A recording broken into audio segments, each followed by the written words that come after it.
Welcome to the Cincy Postcast. I'm Kevin Wallace, and before we get started with today's episode, I really want to tell you about our friends over at Streetside Brewery, a lovely little brewery over on the east side of Cincinnati that if you haven't heard of now, where the hell have you been? Look, they are brewing some of the best beer in this city. They have been huge FC Cincinnati fans, and if you haven't checked them out, you owe yourself the opportunity to get out there. They have a wide variety, and I truly mean a wide variety of beers on tap available in their tap room, which is a really cool space. They have an awesome outdoor venue. They have constant events and live music. And on the inside, it's nice and warm, and you're sort of above their production facility. It's a really, really cool environment. You got to check them out. If you were looking for an excuse to get down there, check them out this Saturday, October 26th. It's Demogorgon Day. This is the fourth year that they've been doing this. It is a celebration of stouts and dark beers. You've got to go check this out. It is an amazing beer. You will really, really enjoy it. And hey, next time you're at Streetside, mention the Postcast when you're checking out, and they will knock $1 off of your beer off of your tab there. It's a good deal for having to admit that you've listened to the Postcast in public. So again, huge thank you to Streetside for supporting this episode, and a huge thank you to you, listener, for using that code next time you go and visit. And on today's episode, this is a very fun episode. We talk about a win in this one, not too in-depth. That game did happen about a week ago now at this point, but we drew some big takeaways from the Philly game on decision day. What were the big takeaways? Do we suddenly feel confident going into the playoffs now? Something to think about there. We also discuss a little bit the FCC2 team losing in the first round of the playoffs, which is always a little more embarrassing when you get to pick your opponent there. And then, of course, we've got to mention the news that The Athletic broke that MLS is considering a fall to spring schedule like they do in England and Spain and Germany and elsewhere in Europe. It's a lively discussion about that one. And then in part two, David Goss from SoccerWise joins us. This is someone that I've always wanted to have on the Postcast, and we got him. So it's a really fun, far-reaching conversation. I think you're really going to enjoy that. We wrap it up with a couple of Patreon questions, and that's going to be your Postcast.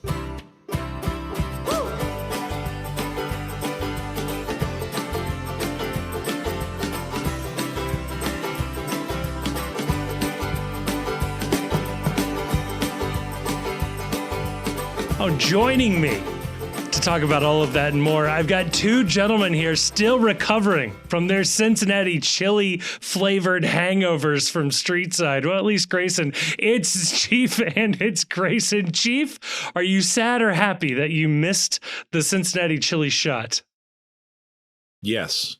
That's the correct answer. Yeah.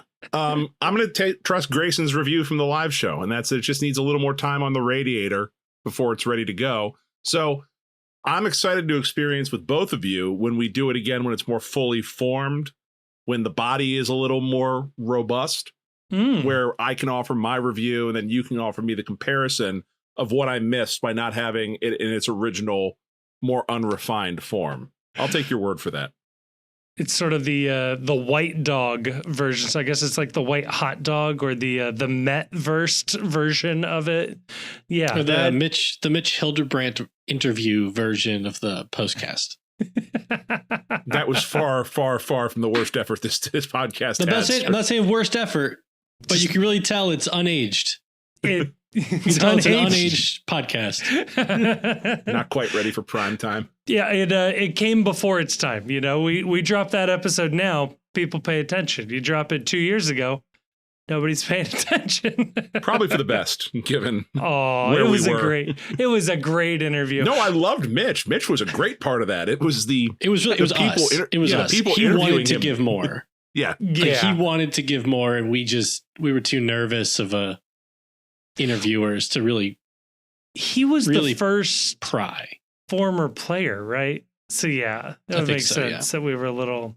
I'll tell you what, I still, when I go to games now, I still look around and I keep my head on a swivel for Mitch being in the stadium, just because he said he doesn't think anyone would recognize him if he came back.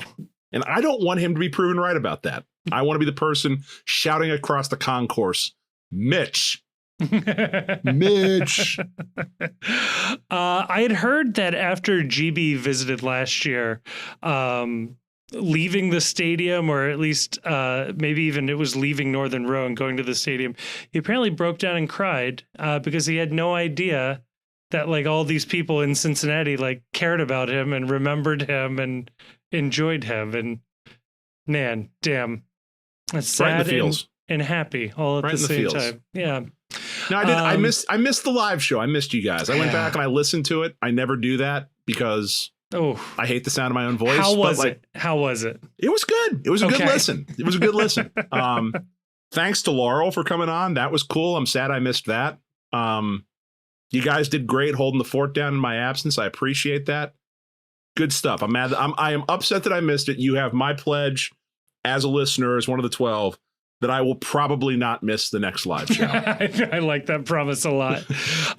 Chief, it was very trivia heavy. Do you think you would have fared better than Schwei or intern Luke? God, no. No, when you called and said, I called in and you were like, pick a team to like name players off of. I'm not gonna lie. If Mrs. Chief hadn't been on her phone, I would have had her quickly start Googling the roster so that I could have. You're telling me that she did not pull like Aiden O'Connor? I thought it was Wikipedia. I kind of assumed Aiden O'Connor was a cheat. As I had the thought I thought you meant the Las Vegas Raiders. Right. Legit. You could have convinced me he was a quarterback in the NFL.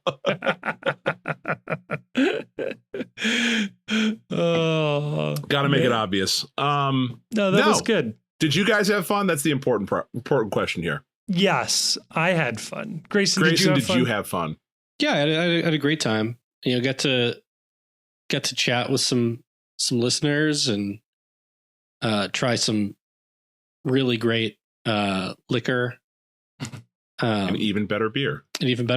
Yeah. Yeah. You know, I was noting this, and I was not the only person to note this. Many people, in fact, are noting this online, that the FC is now 2-0 in matches that are played immediately following a post live show.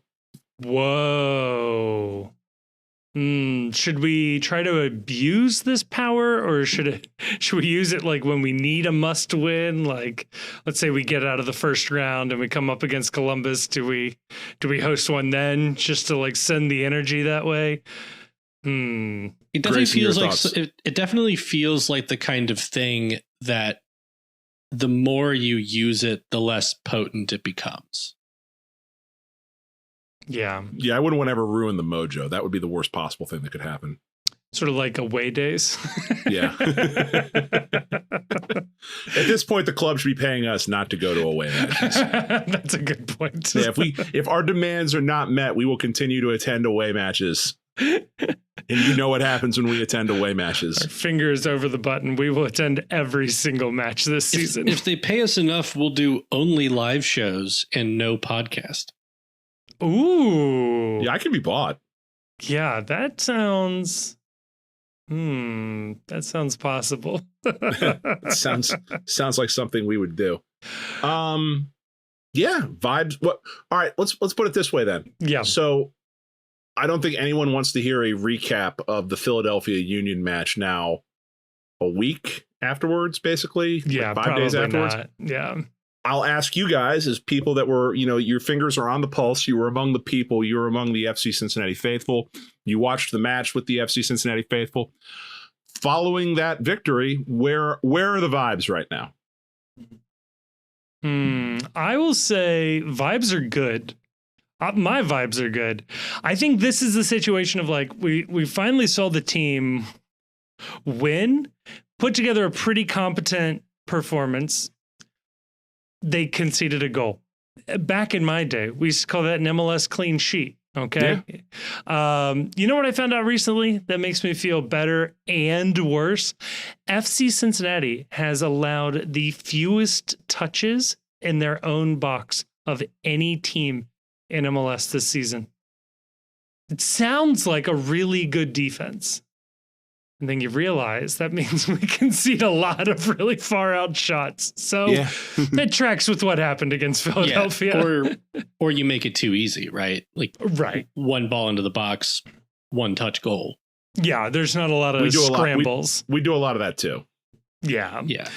So I think it's a, you know, sometimes you just need a slump buster, right? Doesn't get to be pretty.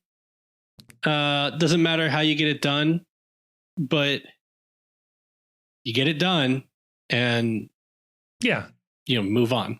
It's like going on a cold streak. You just need to see one go in, right? Yeah, it's just like we're saying that, maybe Pat Noonan texted Jim Curtin, you up.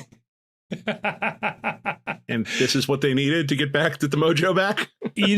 I did have a little part of me that thought maybe Curtin asked Noonan that because he's like, hey, you guys don't have anything to play for. We could really use a win to keep the playoff streak going. If you had told me that there was, if you had told me that like there was some long game being played, right, where Jim Curtin wanted to miss the playoffs this year because he knew his team didn't have it, and he wanted to incentivize ownership to finally plant a story in Give Me Sport, where they talk about all the significant spend that they're going to do on young talent moving forward. I'd buy it. Where the Curtin wants to be fired. It was like, I'm done, but I don't want to quit.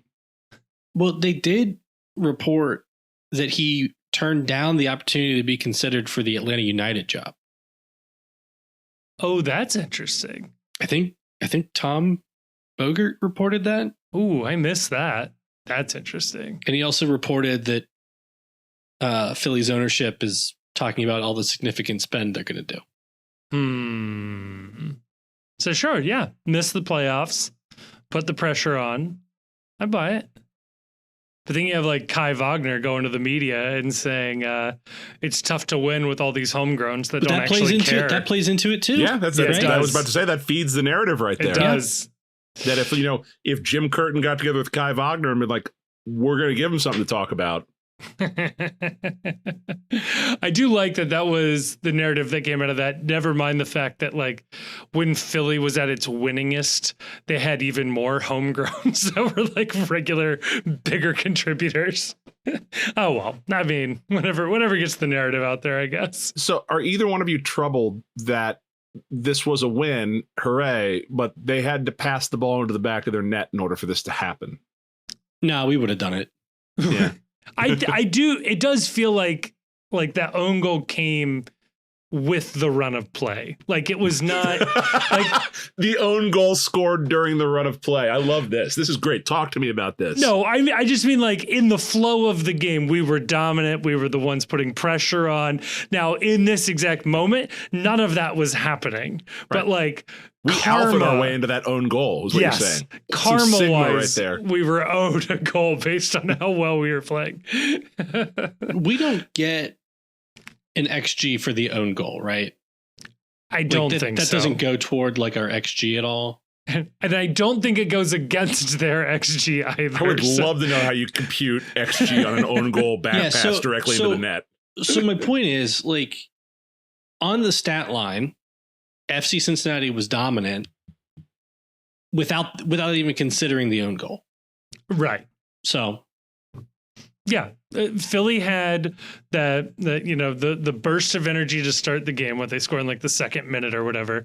And they ended pretty desperately because, of course, at that point, it had been communicated to the players on the field that like their season was over if they didn't win, but their season was continuing if they did win.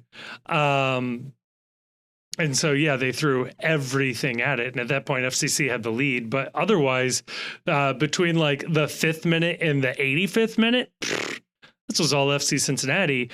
and doing well against I'll say a good team. You know, the results didn't go their way, but this is generally a pretty good Philadelphia Union team and a team that had everything to play for. You know, they weren't dead in the water going into this one. They had reasons to try.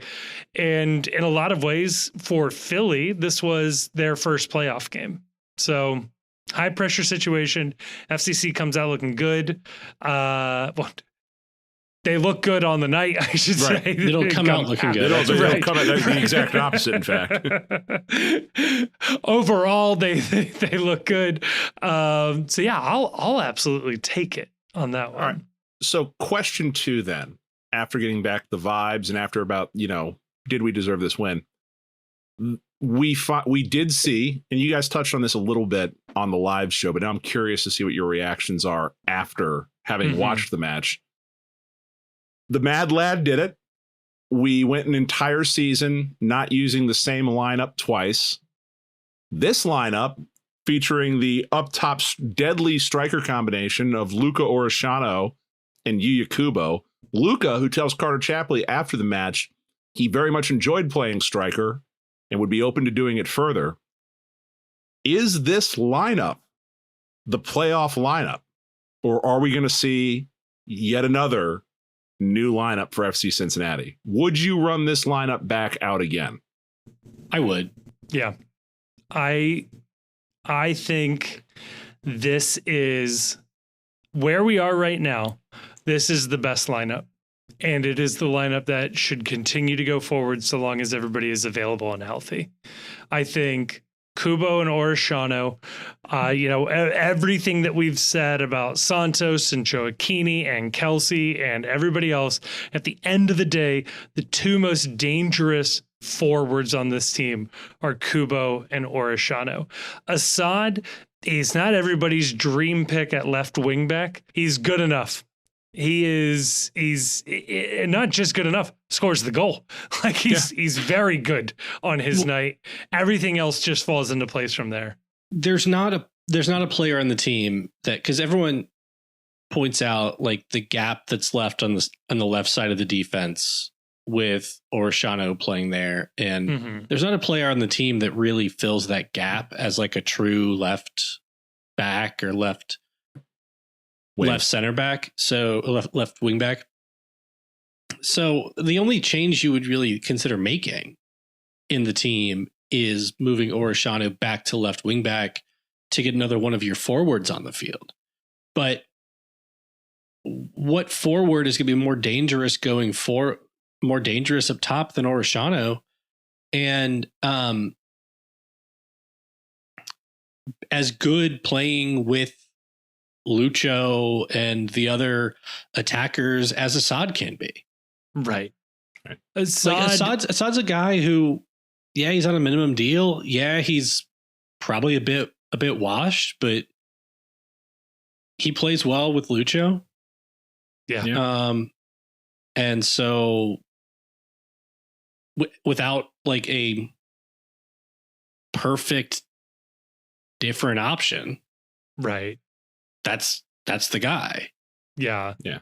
Because the tough part is that it's Assad has been one of the, if you just look at this in terms of who are the 11 most effective players on the FC Cincinnati roster this year, Yamil Assad is one of the 11 most effective players on the roster over the course of the year. I don't even think that's frankly a controversial statement.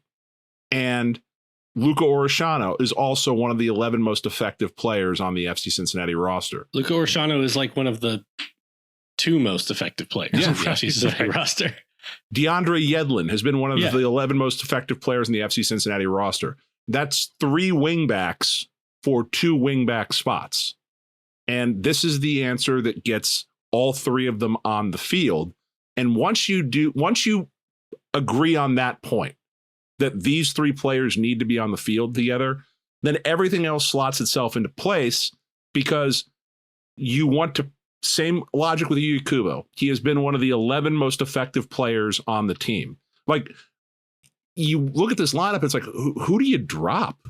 Like, who on the team and on the bench right there is like, yep, we're keeping this person who has been more effective over the course of the year consistently on the bench. You can make an argument that in spurts or at times Kevin Kelsey has been effective, but over the course of the season, the answer is no. He hasn't been one of the 11 most effective players on the team. The only other person in the lineup that you can make an argument for is Teenage Hadebe versus Ian Murphy. Mm-hmm. Right. But I don't know. I watched this game, on my phone. I thought the back line looked good in this alignment. It's hard to say based on like play at FC Cincinnati that Teenage Hadebe has been better than Ian Murphy, because there's not a sample size to show it. But he was signed to be better than Ian Murphy, and he is a much more established player and has been a starter at a lot of different places and at a high level longer than Ian Murphy has been trusted to be a starter. So he should be better. If he's not, I'm wondering why he's got that TAM next to him on the on the roster profile. But yeah, I mean, the big thing with him was fitness, and he went 82 minutes. Yeah. And so like my biggest takeaway from the match was Teenage Hadebe went 82 minutes. Yeah. And so, if he's fit to go, there's a real expectation that he's probably your best player to play at left center back. Yeah. Maybe I feel like this year, and you can say this year now that the season has wrapped in terms of the regular season, we have seen this team play its full complement of regular season matches. All we have left in front of us is MLS Cup playoffs presented by Audi, as discussed by the postcast. It feels like since the Miazga injury, this is tied up a little bit with the Aaron Bupenza situation as well, that what this team has been struggling for is to figure out what alignment of players on the back line and on the front line work the best with one another. Because in all these positions, you've got a bunch of guys who, is Hadebe more talented than Ian Murphy? I don't know the answer to that question. Probably, based on play time and where they've played. I think Hadebe is probably more talented. But when it comes to the back line, it's like you have all of these parts, and you're looking for which three of these parts in these three spots on the back line mesh the best with one another, cover for each other, complement each other's play style. And I think that's the truth of up top, is that they have been struggling to figure out what combination with Lucho Acosta's at the attacking mid, of Lucho and the striker pairing, and probably the wingback pairing too, because they get involved in the attack so often. Which five of those players in what combination works the best? So I think it's almost like a vibe check. Do you think that those three players in the back line with Hadebe, did they mesh? Did they communicate well? Did they cover well? If you would have asked me after 5 minutes, the answer was absolutely not. But then they settled down and played a hell of a match, I thought. Yeah.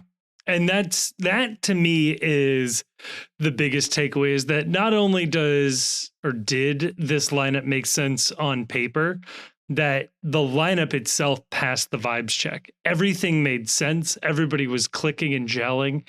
I was thinking about it, Grace, and you're asking like what modifications you could potentially make to this lineup. And I guess the only other person you could move at left back would be DeAndre Yedlin, and then you'd put Powell at right back. But I pulled up some stats on old Yamil Assad, and it's probably too late to make him a comeback player of the year candidate, but he has 8 goal contributions, goals and assists in 8 starts Less than 800 minutes. That's a goal contribution every 100 minutes.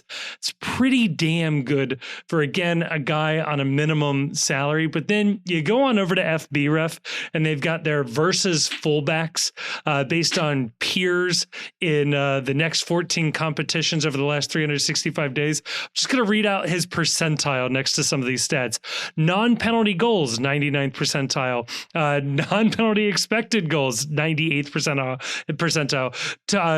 Shots total, 99. Assists, 99. Expected assists, 99. Non-penalty expected goals plus expected assists, 99. Shot creating actions, 99. You go all the way down. It's only till you get to his pass completion, which is at the 72nd percentile, that you really get something outside of that 85th percentile. Incredible offensive production from that wingback position opposite DeAndre Yedlin. Like, that's basically what we were asking Orishano to do, and Assad does it. And I don't see any reason why anybody should be thinking or saying, oh, we have to keep Orishano on the left wing back side because otherwise there's a hole. Orishano's not some defensive savant here, folks. He's got a lot of the same flaws defensively. And Assad offers, I would argue, almost as much offensively going forward. And that's incredible.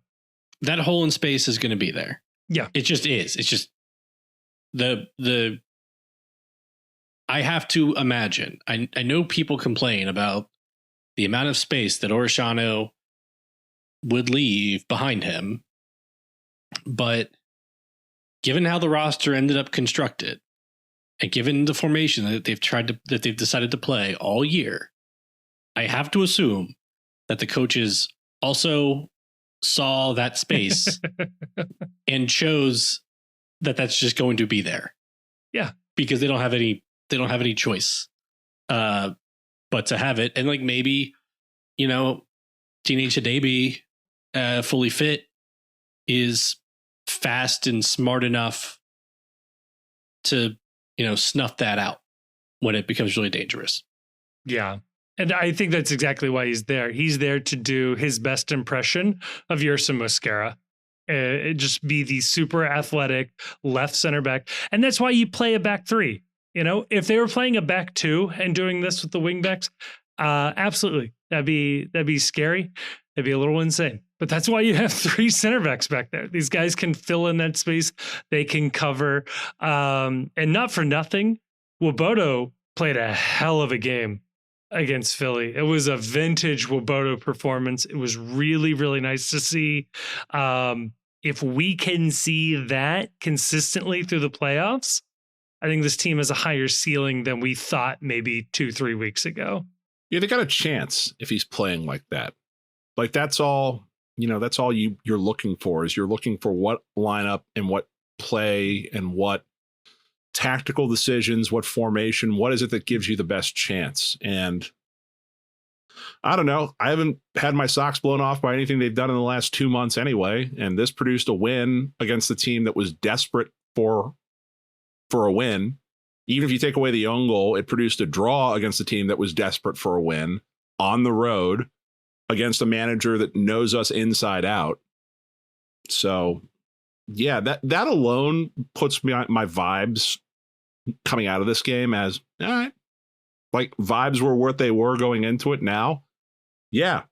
But the funny thing is at this point, you got to bet they're going to have another new lineup for the playoffs, right? Like, they're going to keep doing this. You can't keep getting away with this. Part of me hopes not. Part of me is like, finally we've landed on it. The other part of me is just kind of like, the morbid curiosity. What would happen? What could we win MLS Cup never playing the same lineup twice? That'd be so funny. And it would matter to no one but us. Like, there would be no, we would be howling about it in our little corner of Twitter, and the national media would be like, that's interesting. He doesn't usually play there.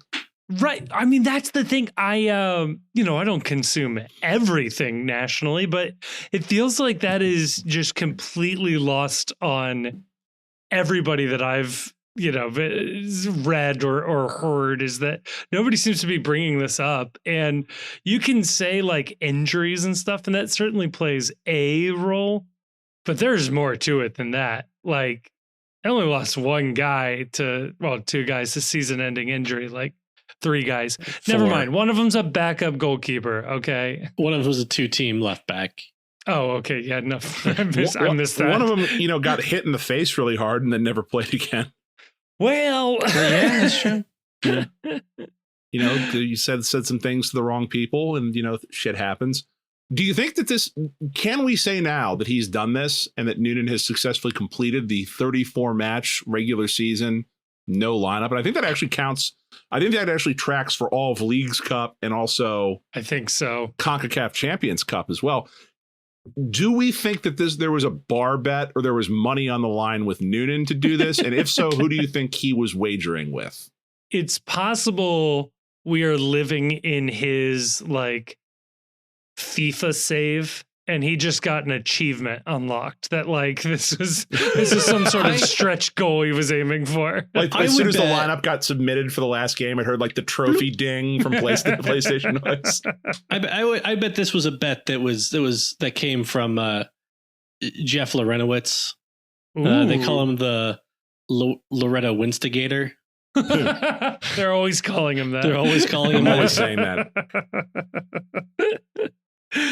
I would love to know on that final day. I don't even know if it was possible. Surely it was possible to put together a lineup that we had done before. Did he think about it? Maybe. What are the total amount of, like, theoretically speaking, how long could he keep this going without repeating a lineup? Isn't it like assuming the roster doesn't change? 20. It's like 20 times 20 times 20 times. Yeah, it's like 23 factorial or whatever. Yeah, because order matters. Right. So that's true. Shit. He was on the left side. Yeah, no, that makes sense. Right, because once you start saying like, okay, well, Hadebe is going up top, Kubo's playing center back. Like it's it's so many. So it's. Is this like one of those things I talk about, like when you shuffle a deck of cards, no one has ever made that same shuffle in history? Yes. That statistically is unlikely that any other deck of cards has ever been in that exact order. Something about chess games as well get to a point where you go off. Like no one has ever played that game before.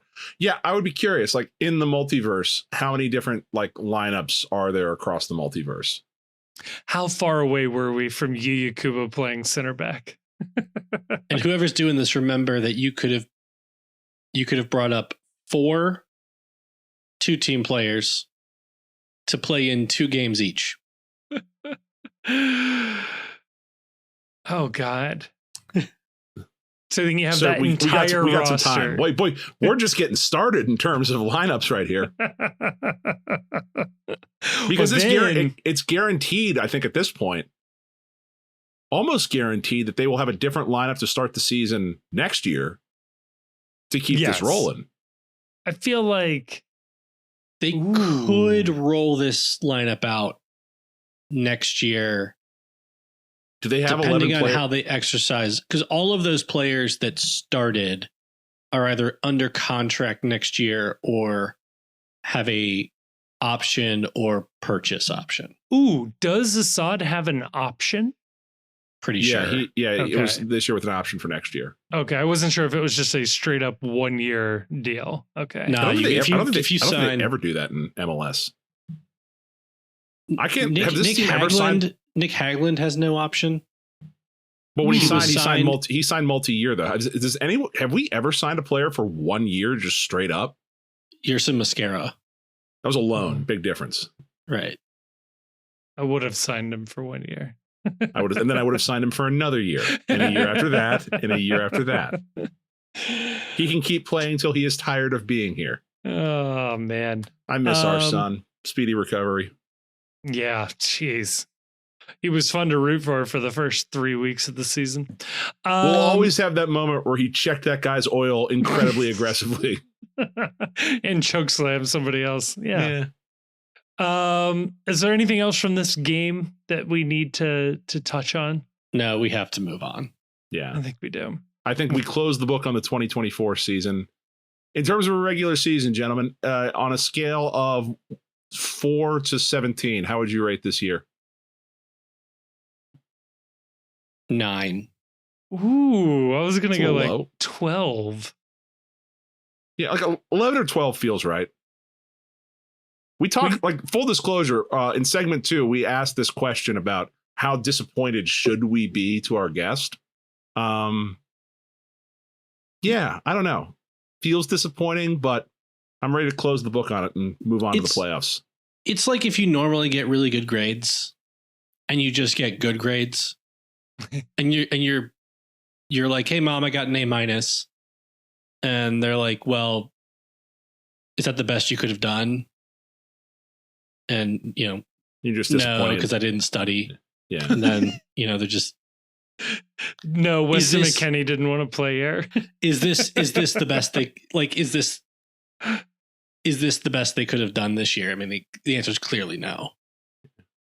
It's almost like your favorite restaurant, like whatever your favorite restaurant is, when you get a just okay meal there, or you order something on the menu because it sounds interesting, but they've got the special, you order it, and it's your favorite place. So it's like where you go, it's your place, and you order something there, and it's just like, yeah, that was okay, but it's not what I come to associate with this place.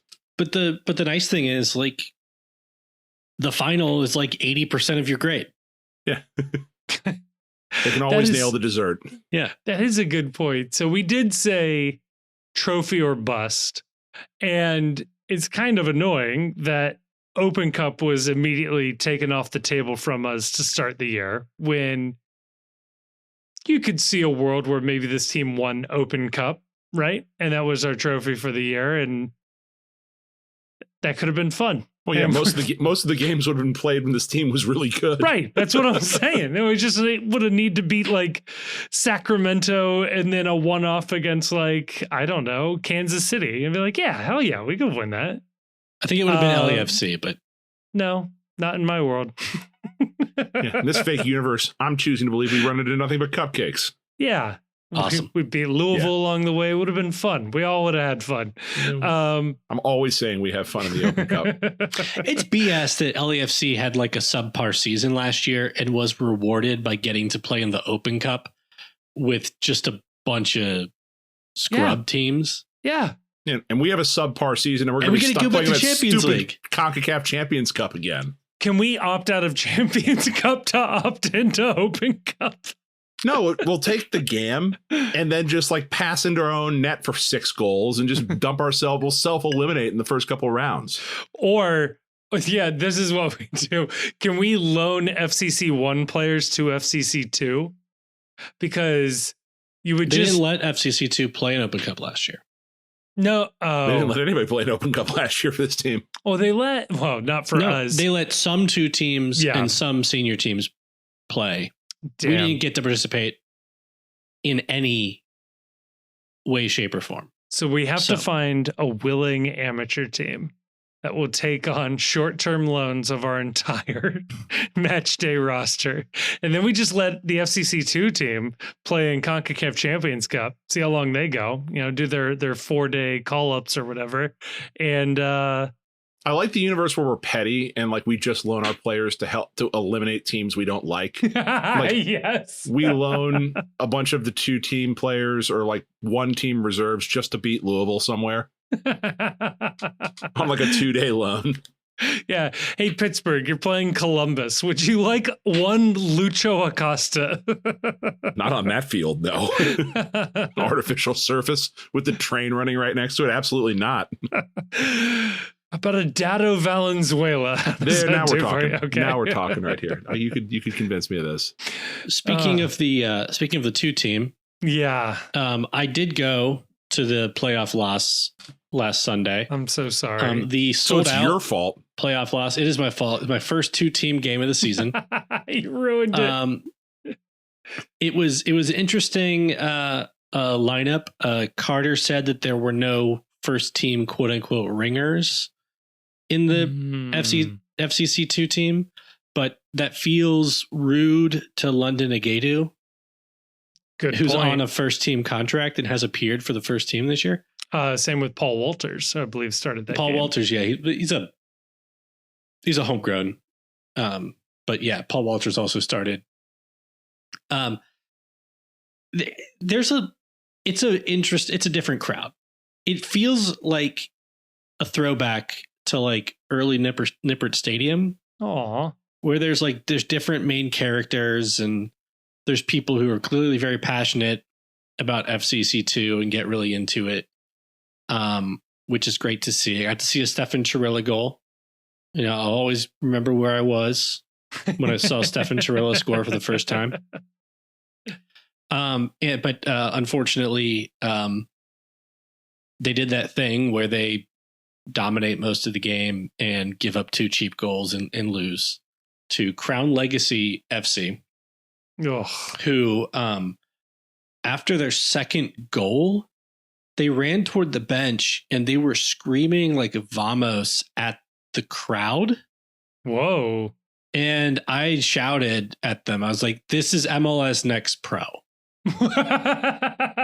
Like, some of the guys screaming vamos at the crowd are guys who had like 10 or more first team appearances for Charlotte FC. What are we doing? Like, you're yelling at people who have nothing better to do on a Sunday night than go to Scudamore Field and watch children. Right. Getting hype at the dick. I did. So the folks around me were remarking like how big and good Crown Legacy's goalie was. I looked him up because they don't have like big surprise. They don't have like a screen that tells you like who the players are or anything at these games. Damn. I think they did announce it at one point, but like, nobody's listening to that. The Charlotte goalie was quite the name if you've lurked on US soccer forums. It was Chidiru Odunze, who was a like In Leicester England? City Academy player Yeah. who has call-ups with the senior US men's national team. Whoa. Yeah. Oh, no okay. appearances, but call-ups with the senior US men's national team. And like, There we go. I think made some benches with Leicester. Wow. And now he's 22 years old, 6'7", and playing with Crown Legacy FC in the MLS Next Pro playoffs. Yeah, I'm looking at it now. Yeah, his senior career includes Leicester City here, but no appearances. So there you go. Yeah. So I thought that was a fun call out. Anyway, congratulations to the Twos on taking that step, making the playoffs for the first time. As everyone knows, growth is always linear. Yes. So next year, they'll win some playoff games. Next year and the year after that, they will colonize space and win leagues in space. Yep. It's inevitable. The line must always go up. Yes. It does feel like FCC senior team 2022, where they were so bad for so long and then all of a sudden showed some competency. Obviously, first seed overall, you'd like to think he could have done a little bit more with that, but I don't know. They pick this team too to play? Yeah, but they picked them because they were the last seed. Yeah. Like, people tried to, if you're being forced to pick a team and you pick the team that is seeded last, that's like the only thing that you can do and not be accused of like being disrespectful to somebody. Right. Or giving them bulletin board material, right? No, right? you pick, no. You picked the number 2 team and you just fuck me up, fam. Let's do this. That is the alpha move right there. Is if you win. Right. If you lose, you look like the dumbest person alive. Benny Failhaber. Scared money don't make money. Neither do you. On the same side, though, I like it because it kind of tells you. I love it too. That's incredible. You weren't going to win the title then because, like, this team is better than you. And, everybody, whatever, on their day, things could have changed over the course of a tournament, whatever. But, if you were if FC Cincinnati was the number 1 seed in the MLS playoffs, and they had an opportunity to call, like, pick your opponent, I want Miami right out of the chute. First round. Look, there is no excuse not to do pick your opponent. No, it's elite. It is. There's no excuse for it, because like you're like, oh well, that's the only way to really reward the top seeds. Yeah. Because like if you're the second seed, right, and you're like, well, we'll give you the 7th seed, which is like the second to worst team in the playoffs. Maybe that 7th seed got into the playoffs because they won 15 games in a row. Right. A lot of times the teams that are lower seeded are teams that got into the playoffs really hot. Right. Like that New England team after they fired Bruce Arena, and they were just on life support for the second half of the year. Or like us. Like Or you can imagine a key red card suspension in the last game of the year. Yeah, they play some team shorthanded early on. Let the top seed decide who they think the weakest early round matchup is. Yeah, you know what you do is that you play decision day on Saturday, and then on Sunday morning everyone flies out to do the selection ceremony. It's the coach and the team captain go out, and they have to go to the podium and make the selection. And they have to provide a 3-sentence explanation for why they selected that team. Yeah. No, and then what happens is when you select the team, they come on stage and they join you for like the stare down like they have before UFC fights or boxing fights, where they just like look at each other. Maybe somebody starts talking some trash right there. Maybe somebody grabs the mic and cuts a promo like that. You want to talk about content for Apple TV? Electric. You could host it all at a neutral site at like IMG or whatever down in Vegas. Orlando. No, it's in Vegas. Well, sure. But like what I'm saying is you got to do the game right then and there. So like all the teams are there and they don't know who they're playing until they get picked right then and there. And your match begins in 15 minutes. Hit the field. Warm up. You're on field 1. You guys are on field 2. MLS is truly back. There's no excuse for that. And like that's what's fun about this is it adds the extra layer of intrigue that FCC2, number 1 overall seed in the MLS Next Pro playoffs. They called their shot and they got dumped out. Like they were the architect of their own demise. And you can say that, well, you picked the lowest seed. That's the smart thing. Scared money don't make money. Scared money don't make money. And can you imagine you would also have this content of why I understand they're the lowest seed, but what about your matchups? Like, how do you match up with this team? Right. Yeah. Maybe you had their number all season, right? Maybe the lowest seed has a 6'7" U.S. men's national team goalkeeper who's going to keep all your shots out. Right. That'd be. Can you imagine a situation too in the playoffs where just it's like Peter Griffin and the chicken, and there's these two teams that always pick one another. Like no matter what the outcome is, it's whenever they have a chance to pick, they're picking that team, and if the other team's higher, they're picking each other. These two teams are just sick of fan bases are sick of one another. It's basically us and Red Bull at this point. Oh God! Well, hey, speaking of getting sick of playing, MLS is throwing out an idea there. I'm leaving the 2 team behind, by the way. Yeah, let's do it. MLS is exploring the possibility of leaving their beloved spring to fall schedule and bringing on the Euro calendar, or the English calendar is probably the more accurate description, of playing from August to May, with a 5-week break over the winter break. This was reported by The Athletic on the day of recording, which is always exciting to have something juicy like this pop up for us. Chief, your first thoughts at hearing this news? My first thought was that this makes the worst person you know on Twitter happy. The worst person in your mentions, the worst soccer fans in America were nodding and saying, finally, when this story broke. And if you find yourself on the same side of the argument as those people, congratulations. If you are excited about this idea, you know who you share your camp with? Ben Fast, Ted Westervelt, all those USMNT with an American flag emoji Twitter people, all these people that have never once supported a local club and refuse to watch MLS because they don't play things the right way. They don't use the Euro calendar. They don't have pro rel. Congratulations. If you like this idea, you are on the same side of the debate as pro rel Twitter. And if that's where you want to be genuinely, I guess that's a choice you can make. I guess that's where I am because I like this. Imagine every Saturday MLS game going up against Ohio State, Oregon for 5 months. Yeah. But we do that now. Barely.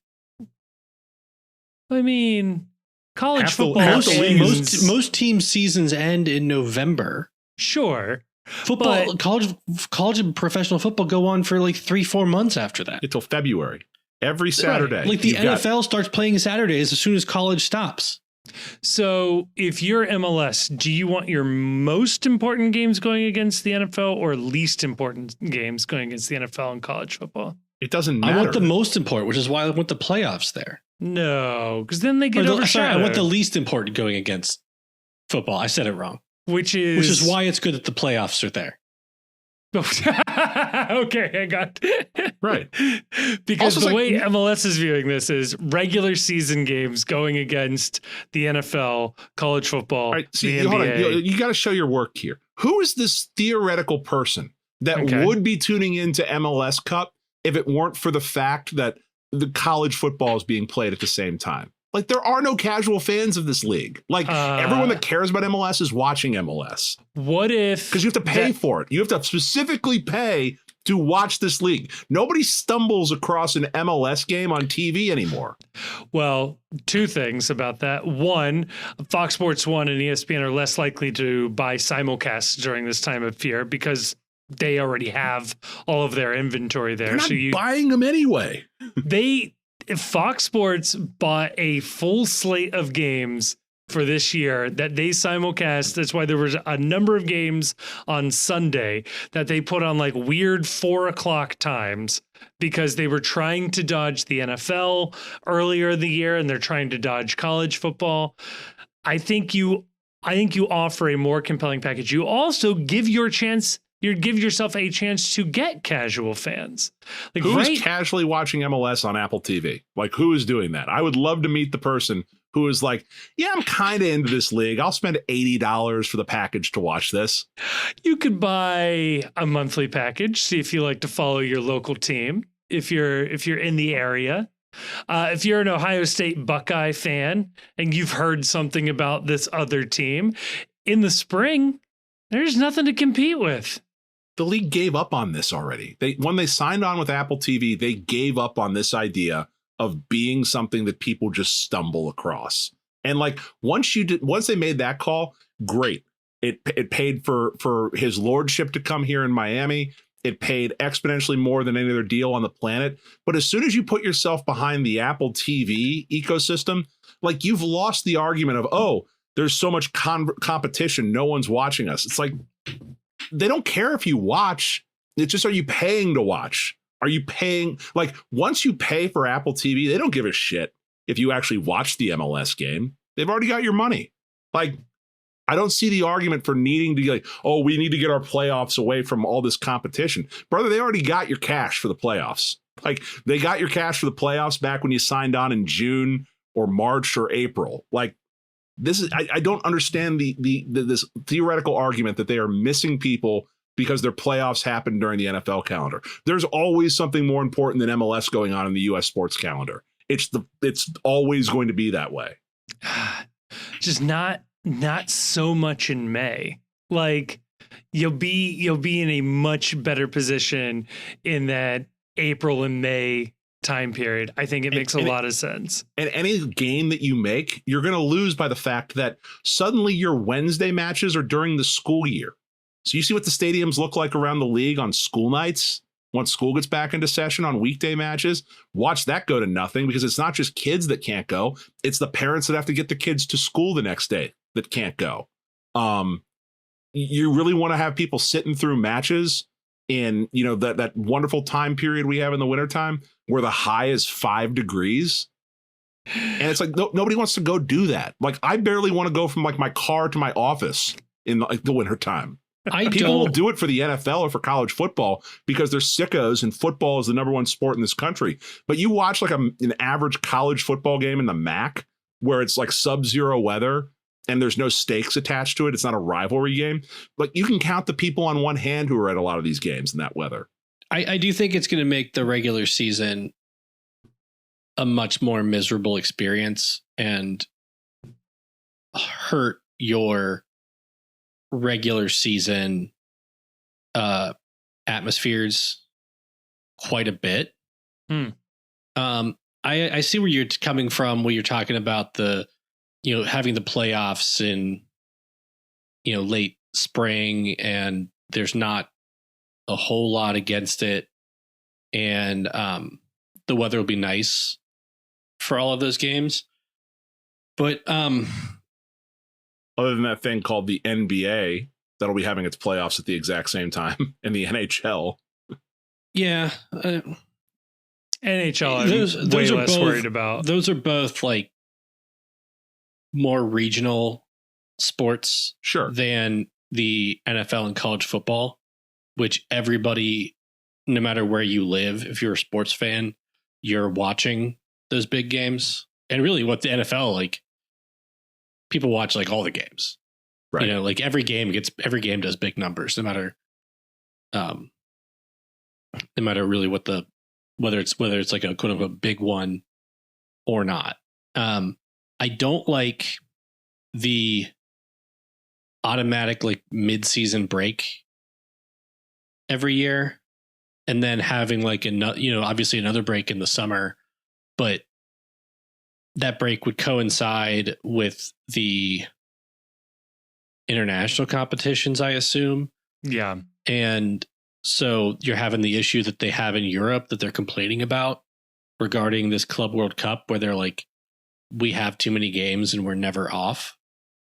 And then when do you do Leagues Cup?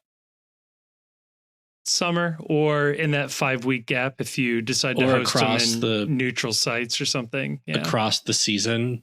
Yeah, just sort of sprinkle it in like Champions League. And here's the other thing with this break, though. It's like, the break sucks. Like, this league needs to be actively looking for ways to reduce the amount of time it goes away and it's out of sight, out of mind. Well, and it'll be out of sight for a long time when they do it, right? Because you're like, okay, if you start the 26 season, you have MLS Cup in December of 2025. Then you have nothing. They do the World Cup. And then in August of 2026, you start back up. So like nobody has gone to an FC Cincinnati match in 10 months. They'll do something. At least they'll do something in that springtime. I mean, period. I guess you could have. You could have. Let there be some Champions Cup games. Champions Cup in that stretch. Open. You Cup. Could do Leagues Cup in that spring, I guess. Like do the 2026 Leagues Cup in the spring. Yeah. Yeah. I hate this idea. I think. Yeah, and like we have different weather than they do in England, Germany, Spain, and France. Yeah. Like England is farther south than you think it is, as far as like globally. And their weather comps in the US are further south than you think it is. It's not Boston, Minnesota, Chicago, Toronto, Montreal, Vancouver. Right. Right. Yeah. Thank you, North Atlantic Current. Yes. So those are all problems for this thing. And I think that they talked in the article about the issues with the transfer window, Mm-hmm. you can make your transfer window align better to align better to help you take advantage of or not be at a disadvantage in the global transfer market without changing your entire league calendar. And we talk about this with Dave Gass in the next Yeah. So I do agree with that, but there is a piece of this that is missing, which is you have at this point MLS teams. Let's say we had a situation where Dado Valenzuela just had this season, Orishano did, right? We would be looking to cash in on that. Dado would be looking to make a big move overseas, but we're not going to sell Dado in the middle of our season. We're pushing for trophies. It's the same situation we ran into with Barrial and Vasquez. We're not going to sell these guys in the middle of the year, but the summer window is when you're going to get the most money for these players. When you go to the winter, the budgets aren't there. These teams are mid-season. They're not looking for these guys. Ozed bought Jordi Mihailovic in the summer, and he went later. Sure. Diego Gomez to Brighton. Like, didn't that happen in the summer window? So you have some situations, but he stayed with Miami for the rest of the season. Like, but those players, Vasquez went in the winter window to another team that, by the way, does this same structure where they take a break in the winter and they play fall to spring. But no, my point is those sales are for guys who aren't expected to contribute right away. Like, or they are playing for teams where they don't need them. If you're signing Dado Valenzuela as like a mid-table Belgian club that's trying to push for Champions League, you want him the whole year. You don't have half a season to wait. What if our big record signing, we sign, I don't know, freaking Mbappe, but he'll only show up in September. We sign him for the next season, 2025, but he only comes in September. It'd be like, well, what the hell's the point then? We're going to just burn a whole year? But none of this fixes the weather in this country. Like, I understand it would be so much more convenient to be aligned this way. Like, that's what Messi did with Miami. Which was dumb, and they were literally in last place, and they wasted last year. Yeah, but they won a trophy. They won a trophy that they made up for them. Yes, that's true. Yeah, sure. Like, nothing you're saying changes the fact that, like, there are multiple places in this country that have extended periods of time where the wind chill is below zero at night in the wintertime. So Chief, they take put them at I know what you're going to say. So put them at a competitive disadvantage and force them to play a lot of road games in the winter. That's fun. That's like giving a big middle finger to fucking teams just because you happen to be located in a cold part of the country. So, that's great for parity and competitive balance. So hang on. So it's better that these teams from colder weathers get to go play in Orlando. No, it isn't. Nobody likes playing on the road. No, in 99-degree weather, in 105-degree weather. Nobody plays games in 99-degree weather. When was the last time an MLS game kicked off in 100-degree weather? They did earlier this year. That's why we have all these hydration breaks. 100 degrees? Yeah, No. but the players... Yes, it was 100 degrees and at least one FC Dallas kickoff. The players aren't like hoary marmots.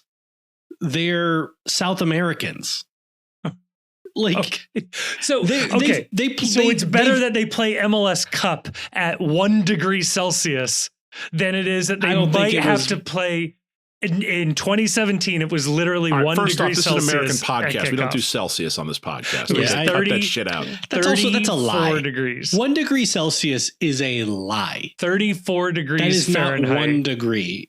It's 34 degrees. Okay, it was a hair off of freezing at kickoff of 2017. You know what 34 MLS degrees Cup. is? That's balmy compared to the weather we get in January and February. They're not going to play in January, and FC Cincinnati played in February this year, and they will play in February next year. So I don't know what we're trying to avoid. If I wear my winter coat in 34 degrees, I will sweat walking to work. That sounds like a coat problem than anything else. Right, but the point is, like, you can... If I wear my coat out and it's 90 degrees, I will also sweat.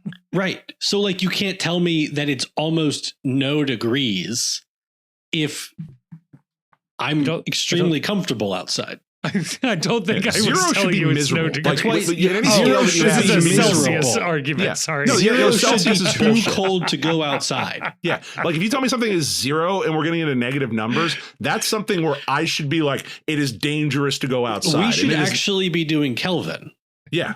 I like that a lot. where like 0 is all life in the universe Right. ceases to It's the exist. heat death of the universe. Yeah. And, And Yeah, I wanna live in measuring- I want to You're live in this measuring alternate how- universe where we use Kelvin. I would call this the Kelvin verse, and it would make people very upset online. I think that this is an issue that one already exists. We're just not acknowledging it. That like we're going to play a best of 3 series in November. We're going to play playoff games in November. We're going to play the championship game in December. We're going to play competitive matches, the competitive tournament of this region in February. Well, we don't have to. We're only choosing to do that because we've chosen to stop the season for a month for Leagues Cup. Like that's the. Why are we accepting as a given that the season has to shut down for a fucking month, either with Leagues Cup or with this month off in December and whatever part of January they're going off at? How is that good business to just Also- go away as a league for multiple weeks? didn't the season shut off for closer to 2 months than 1 month? You mean for Leagues Cup? Yeah. Yeah, it was damn near that because I think our last game was Like, that July 9th when we were in New York. Yeah, it's like And then it 5, didn't 6 come back. weeks. Yeah. Yeah, it didn't come back till August 22nd. Oh, I'm not going to defend Leagues Cup. I'm Stop just saying- taking breaks. Stop breaks. No more breaks. Stop it. Stop it. No successful league in this country goes away for an entire month. No other league in this country has a FIFA to deal with where you have Well, it might not soon. Well, okay, fair enough. If we get out of FIFA, so be it. This all becomes a lot easier. Also, Chief, that's what MLS did for years. They just played right through FIFA windows, and everybody made fun of for MLS of doing that. And these teams, We've got the didn't have best their best lawyers in this players. country. We just need to sue FIFA and end international windows. That's what we need to do. The FIFA Pro and some of the European leagues are suing FIFA and EU court. Well, let's add it to let's over add the it Club here. World Cup and other things. Yeah, We got Sepp Blatter out of the way in our courts. We can definitely end international breaks and like limit those fucking things.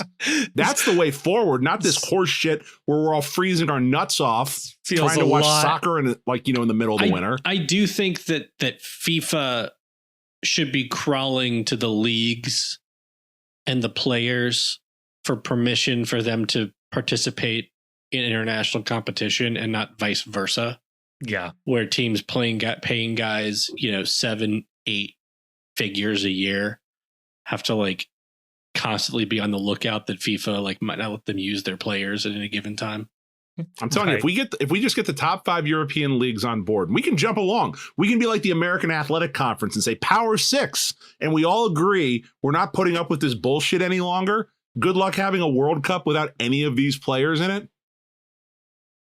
I mean, break this 'em. does feel like a lot just to say that, like, I don't want to be cold. I will do anything to avoid being cold. Being cold is so miserable. Like you can cool down when you're hot by having a nice cold drink.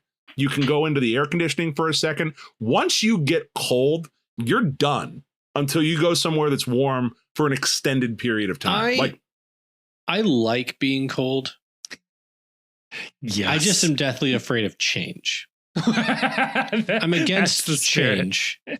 So, but being cold, like cold weather clothing is so much classier than warm weather clothing. Cold weather clothing is Like- also bulkier, and the So you're stadium like- wasn't built with the idea in mind of everyone wearing an extra 4 to 6 inches of No, fabric. Man, think about it. You wear like a long coat, a nice wool hat, a classy scarf, some nice like black leather gloves, right? We can wear scarves and not look like How do you silly wear a like a kit? classy You can't, gentleman. you can't show off that you've bought the authentic kit and not the DH gate if it's under an entire giant coat. You're stuck sitting in these chairs with someone wearing the full winter parka that's overtaking the armrests and everything like that. Well, Your people should beer not is be wearing freezing in winter the goddamn parkas. cup. They should be wearing long coats. The alternative is you're rubbing sweaty legs with the person next to you, and the smell of body odor just fumigates the entire Bailey in particular. Those aren't smoke bombs. A lot of people don't know that. Those are Axe body spray bombs going off trying to cover up the smell. They should throw a couple of those in. Nobody likes being cold. Nobody likes being cold. Like, I love being cold is miserable.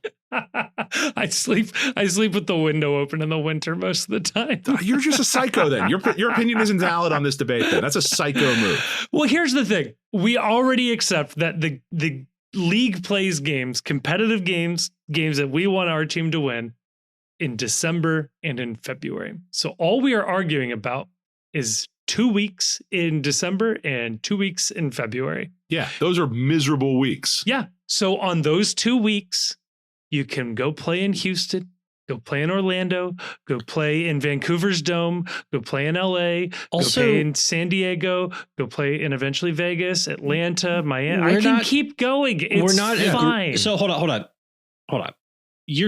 We are agreeing with the fact that games we want our team to win take place in December and arguably February, but we have not agreed that we want those games to take place in those months, or that it's necessary for them to take place in those months.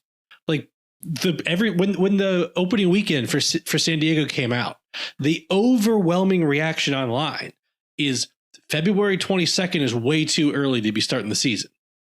That was the overwhelming online reaction. It's absurd. Which is funny because for most of the rest of the world, the reaction is, holy shit, MLS takes so much time off between seasons. Most of the rest of the world doesn't have to deal with our fucking climate. That's not true. If you don't make the playoffs, you're taking 4 months off.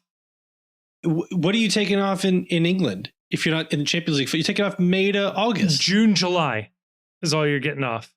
In like half of August, right? Half of August. Half of May, half of August. 3 months. Yeah. Or November, December, January, February, March. You want 5 months off? If you make the MLS Cup final and Champions League, it's 2 months.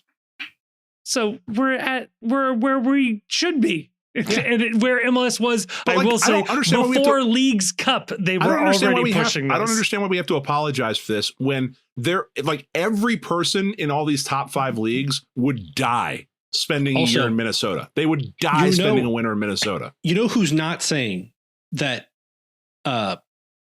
Europe takes the right amount of time off?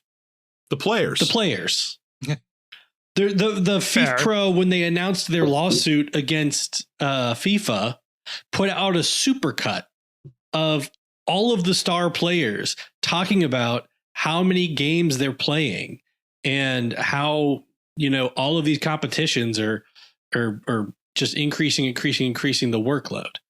Like, I will say that is a very much a top league problem. Like top teams of top leagues problem. We got to start behaving like a top league at some point. Yeah, it's just nobody's saying Ipswich Town's playing too many games. And what's the toppest league? The NFL. MLS. Big layoff between seasons. Huge. Massive. And constantly adding games to their schedule and trying to add but you know more. What the NFL does great? It makes you miss it. Mm-hmm. And so what you're saying is they should take a big gap in the off season. Yeah, no, like, can you imagine, like, if the NFL was like, you know what we're going to do? We're going to play the regular season, and around week 8, we're just going to stop playing football for a month and a half, and then we'll get back to you in a month and a half. Like, everyone would think that's crazy, but you know what they would do? They'd all watch it because it's the NFL and people are sickos. Any other sport, people are going to find something else to do. This league is starved for content and for relevance right now. What the fuck do you think is going to happen to this league when it goes on hiatus for, like, December and January? Like, nobody's going to care. But here's the thing. Nobody cares about MLS during January and February now, or December and January now. So it's the same thing. It's the off season, though. No, it isn't. It's the off season. But it would be the break. You don't want people forgetting your league exists during the year. Like, you think, like, you take up all this time off. It's like League's Cup on steroids. At least in League's Cup, they're still playing some games and there's some news around it. You're going to have to, like, double check and remind yourself what position you're on the table when the league resumes. Like, what the hell is going on? So what did we do last? Just to be clear, we need the game's happening all the time, so there are no breaks, but also we don't want to play when it's cold out. Yeah. So are we offering a During the play season. every 3 days from March to You want uninterrupted September? momentum. You want uninterrupted momentum across the season. Right. So March that to there's September with excitement. no cold weather, because you don't want to play in the cold. You're going to have to play every 3 games, every 3 days. You're going to need a game. Here's the other thing. It's like I don't know what the ideal schedule is, because we clearly hate this one. We clearly hate the new one. We hate the old one. I don't know what we want now. I think March to November is fine. That's almost what they're offering you. It's not what they're offering. No, they're offering me games in December and in February. That sucks. But here's the other thing, right? Ski season is in the winter. They're giving you 5 weeks to ski, Grayson. That's first of all, there's not going to be good enough snow in a lot of places in December. Plus, that's Christmas and it's hard to travel with family and things like that. Yeah, and then so you get into like they give you a you ski get like break January, and you're but then looking the the league, gift horse in the mouth. But then the league is starting back in February and March, when it's like all the best times. Okay, there's your away day. You get out to Utah, get out to Colorado. I assume there's skiing in Vancouver. It'll be fun. This is a You're terrible welcome. idea, and you're a bad person for supporting it. It You're solves flat out wrong. so many more problems. I don't want to look, be cold. As miserable as it is to be cold, it is miserable to be hot. It is miserable to play hot, swamp-ass games in Austin, in Miami, in Orlando. Those are miserable. Those are miserable games nobody Cool. wants to play. That's not me. They can stay being miserable. I don't want to be miserable in their place. I mean, the option then would also just be to move, Chief. You could just pick a different place to be. It's, you know how hard moving is? It's a lot of work. There's solutions to your problem here. I'm with Grayson too. Grayson, that one of the more profound things Grayson has said. I just don't want change. I like this. This works. I don't want to think about a new schedule. I don't want to realign my days. I don't want to have to start picking and choosing between watching the Buccaneers or watching FC Cincinnati.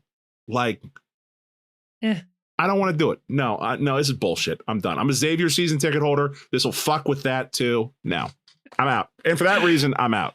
Basketball, they just play games at random times and days. You never know when it's going to pop up. So does MLS at this fucking point too. Whoa, Saturdays at 7:30. What are we talking about? That's the real And problem. you hate that too. That's the real problem. I mean, is I MLS would needs to have- scoot them in a little earlier, but yeah. MLS needs to have the games spread out a little bit more. Yeah. You want to talk about like people that are more starting making earlier business games. decisions this damn town? You start kicking some games off on Friday night for high school football. You see how fast all the West Side ticket sales dry up. We Mason, could do some- Lakota, you think any of those people are coming down to a game on a Saturday Friday night? West Side ticket sales. There's no way they're going to be surviving without those West Side ticket sales. You underestimate the Elder Mafia at your own peril, sir. I think we could get away with a couple of noon kickoffs in early December in certain markets. I don't think MLS will collapse under the weight of its own lack of self-importance. So, oh my God. Well, this has gone off the rails, but what didn't go off the rails, at least not quite as much, was our guest. I mentioned it during the interview here. David Goss is one of the all-timers for me. So good. If you listen to an MLS podcast, you know who David Goss is, but he was generous enough to join us, talk a little FCC, talk a little MLS. We bounce around some different topics. He's such a good guy. I think you're really, really, really going to enjoy this conversation. On the backside, we might answer one Patreon question and then get out of here because this thing has been going on for way too long. So enjoy the conversation. We'll see you on the other side. Oh, and before we get to the next part of the episode, I do want to tell you about our friends over at Cincy Shirts. They have been with us from the beginning. They were one of the very first supporters of FC Cincinnati. They were our very first sponsor here at the Post. We absolutely love them. They have the best gear for all of your Cincinnati sports, Cincinnati memorabilia. You got a fun community that you're a part of. They probably have a relevant Cincy shirt for you on their website or in one of their 3 locations. They're in Oakley Hyde Park, they're in Loveland, and they're over in Fort Mitchell in Kentucky. Really, really good people. They will print on demand in their shop. If they have a design on their website that they are not, if they don't have stock in their store, they will print on demand for you. They are awesome. One thing that I promised you they will never have stock of, but absolutely do sell, are the Post shirts. They have shirts from us. We have made designs that are up on the website. You can find a link to them in the description of this episode. Go check them out in person, and if you tell them which design you want printed on a shirt right then and there, they'll do it for you. It's great, and I know it's great because I've been able to do it myself. Really good folks. And hey, while you're there picking up Post merch or Bengals merch or anything else, you drop this code, ThePostCincy, all one word, all caps, get 10% off your next order. Again, the promo code is ThePostCincy. 10% off your next order for anything from Cincy Shirts. It's an awesome, awesome deal. Click the link in the description below as well for links to our merch. Otherwise, a huge thank you to Cincy Shirts for sponsoring this episode. And thank you, listener, for using that code. All right, and joining us here in part 2, so excited to have him on the show. I got to tell you, for my money, the hardest working man in the MLS space, joined by the one and only David Goss. David, how are you doing, my man? I'm great. Now that I'm here, apparently I'm working hard, so this is a chance for me to relax. Look, here's the thing. Before you come on, I'm sitting like, I'm on Twitter. I'm like, oh, what can I get into? I got a couple minutes beforehand. Oh, just soccer-wise has a live show going right now talking about NW. So I guess I'll just tune in. So do you know where you are? I feel like you're on every show. You're always streaming. Do you know where you are here? Not really, but when I'm not on air, then I feel uncomfortable because I feel like I'm out of place. And so if I don't have people staring at me and commenting on what I'm doing, then I feel lost. You ever just throw yourself on live sometimes just to see, what happens? Like I haven't been on live in like an hour or two. I may as well just throw it on just to see what happens. I don't know that I need to do that anymore because I'm doing it so often. But yes, every once in a while, we, myself and Tom, who we host our MLS side of our show together, we did a couple this week on Decision Day and then during the Montreal wildcard game, just to be like, well, we're watching MLS. So if other people are watching, maybe they want to watch with us. I think the live watch along is underutilized. I think that is helpful. It can't be just one person though. I feel like that's terrible. Yeah. But like at least 2 people. There is a point where you can have too many, but like a couple of people watching, I think it's underutilized. And it's really nice to be able to have that option. People have asked us to do that with FC Cincinnati games, but I just don't think I'd have anything interesting to say. But also, if it's emotional, it's tough. Which was why we did one during the Montreal wildcard game in Montreal, Atlanta. And the Knicks were on at the same time getting smoked and Tom was ready to walk away. So that was a little bit rough. But I will say my big thing, and I don't know how everyone else feels, is I grew up sports talk radio and like the communal experience of experiencing sports. And I think MLS lacks that because for the most part, many of us are like far apart and we don't have like a critical mass of people that care about this thing around us. You guys are in a lucky market where people care, but like even then it's tough always sometimes. So that was the thing. That's one of the things that I'm trying to figure out a way to build for people so that people can feel like they can hang out and watch games and connect with people who care about the thing they care about. And for the most part, that's really the only place you can do it because it's hard to find people in person.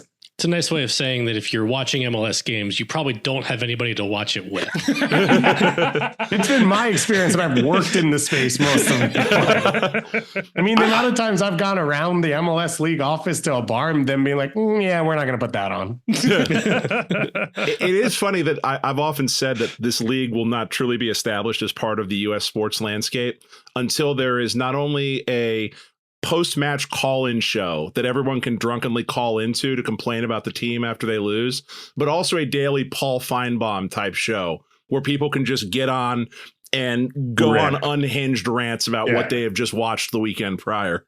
Yeah, you need the 70-year-old person to come on and cry about the way the team did because they haven't done this since their grandfather was around. That's the day we'll have made it. Yeah. Yeah. MLS media has a ton of guys who are like really smart and good at talking about soccer.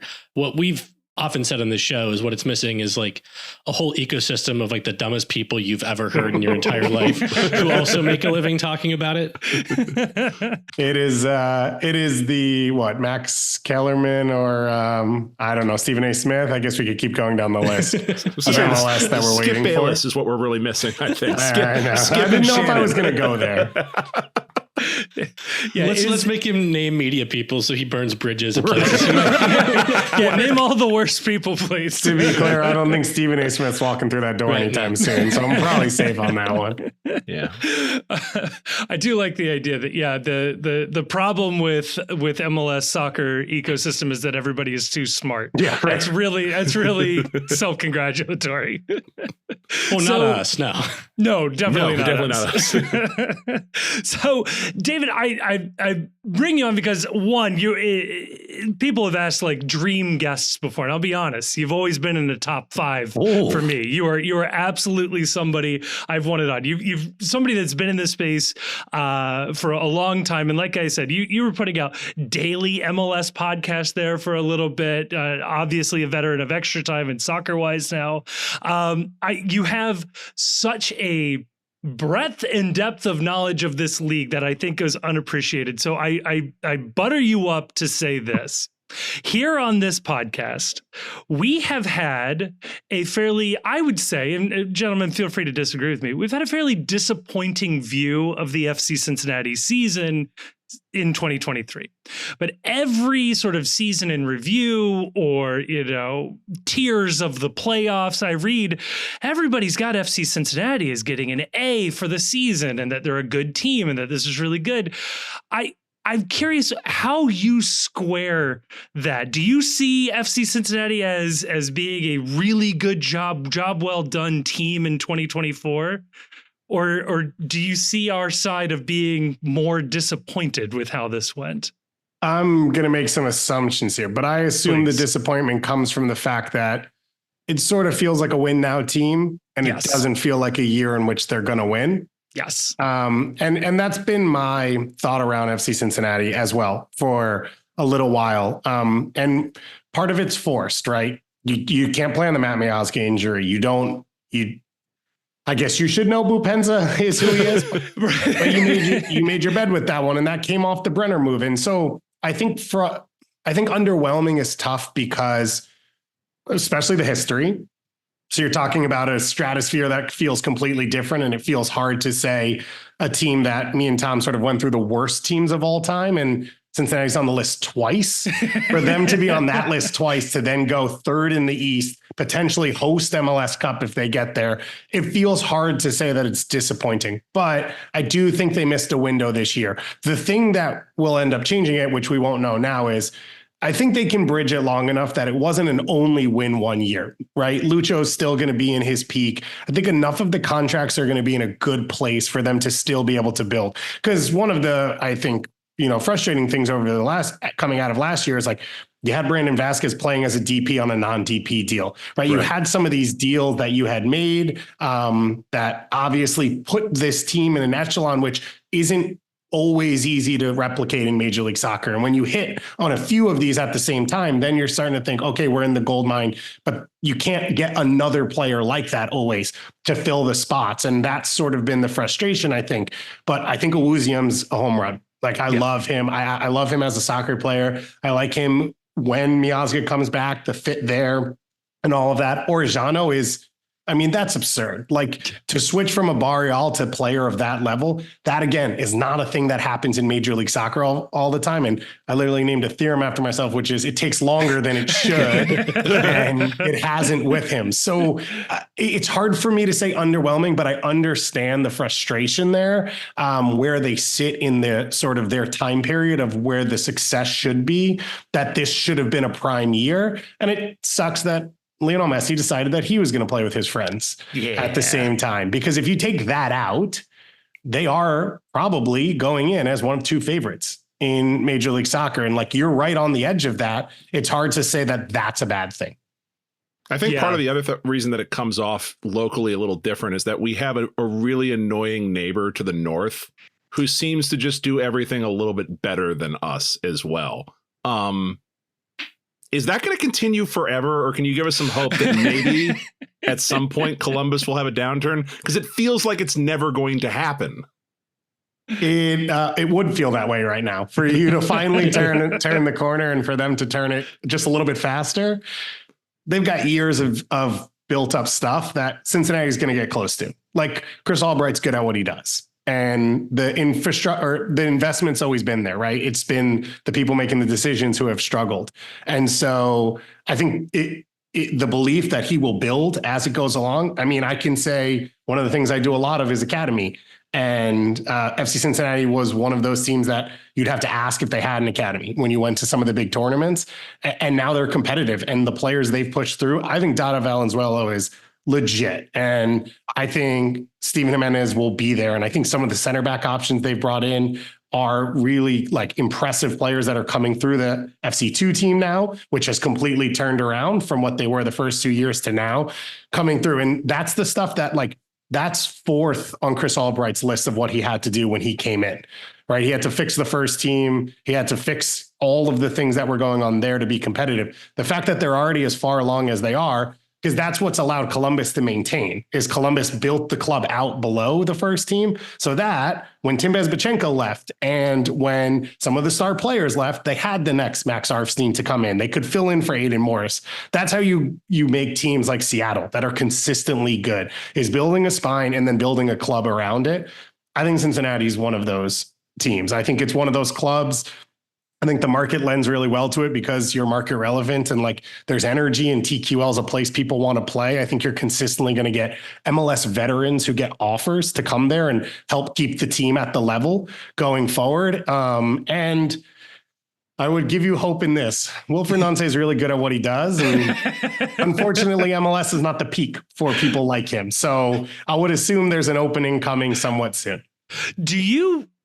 Do we really think that like Nancy makes the jump, as it were? Like we talk about it with players all the time, but I can't think of a coach that has done it like properly, assuming he gets like, let's say I'll even expand it, a top 7 league gig, right? Like a Belgium top side could make sense in a theoretical future or whatever. Mm-hmm. Do you think that's possible? You think that could happen here? Yeah. Yeah. I think we're in a different era. I think you look at one thing that's been helpful for someone like him is the people that have been brought in this direction, the Ronnie Dylas of the worlds and Tome Torrents, and even the ones that went wrong, like Hernan Losada and people like that.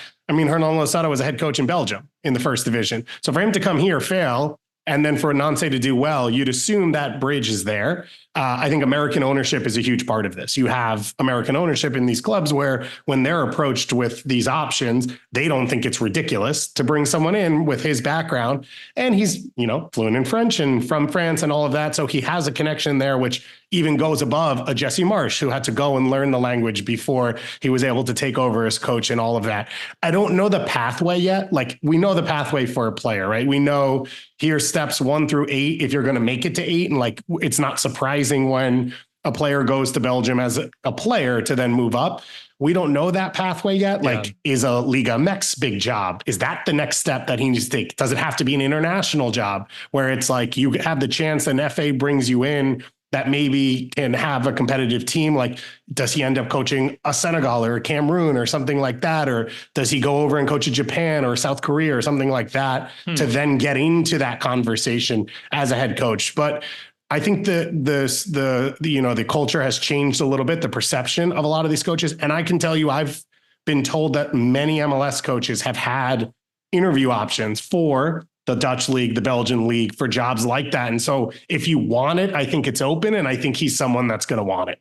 Yeah. Is there anything that we can do as a fan base in Cincinnati to help get his name out there? Like, can we start a website or something? Like, hire Wilfred Nancy? Like, maybe put it in a couple different languages to make him easier to find for various leagues? Why don't you build a LinkedIn for him? Does he have one? Does he have a good LinkedIn? We can make a bunch of like YouTube comp videos to techno music. Techno music, like, that always helps. Nancy to FC Thune.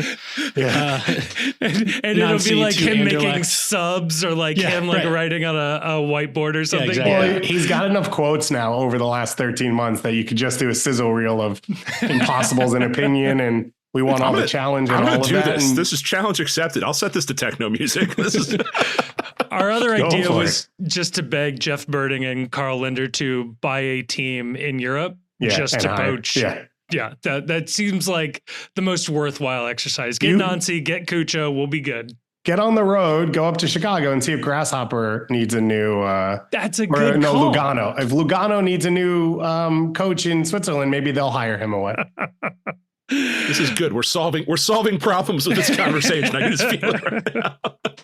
So here's another question I've always wanted to ask you. How on earth do you track and keep track of all of these clubs? 29, soon to be 30 clubs in MLS. You're covering NWSL. You know USL better than most in this space. You're very familiar with the academy game as well. How on earth are you doing this? I don't know, because it feels like everything else is bleeding out the side of my ears. I can't tell you where I put my keys today. I left food on the oven cooking right now that I probably shouldn't have. So I'm trying to cram it all in. But I will say Google Drive is my friend. So I have a Google Drive that if you name a player who's played in North America and I type their name in, I will probably find a note that I left on all of those players about what I thought about them and what I like about them and what I think they could be, from U15s all the way through USL Championship, NWSL, MLS, and all of that. Let me do one pitch, which is we have depth charts that we sell for our subscribers for MLS and NWSL in soccer-wise. So if you want to subscribe to that, you get that. And I set those up so that it's a depth chart, how I think the team looks. And now we've got salary cap information with that. So like, it's the first time I've ever really been able to look at an MLS squad and say like, oh, we talked a lot about it with Chicago because Greg Berhalter taking over of like, oh, they're stuck with these 8 players on this money for the next 5 years. So there's no flexibility. So that's really changed a lot. But I've got notes on notes on notes on notes that go back pretty far. And now it's pretty fun. Like, one of the stories that sort of popped in my head recently, because I forgot to connect them, is when Diego Luna was an academy kid in San Jose, he came to GA Cup and he was the best player on the field and he was out of shape and he only played like 30 minutes a game. And there's like a match commissioner at each field and they would radio when he came in and everyone would come over and watch.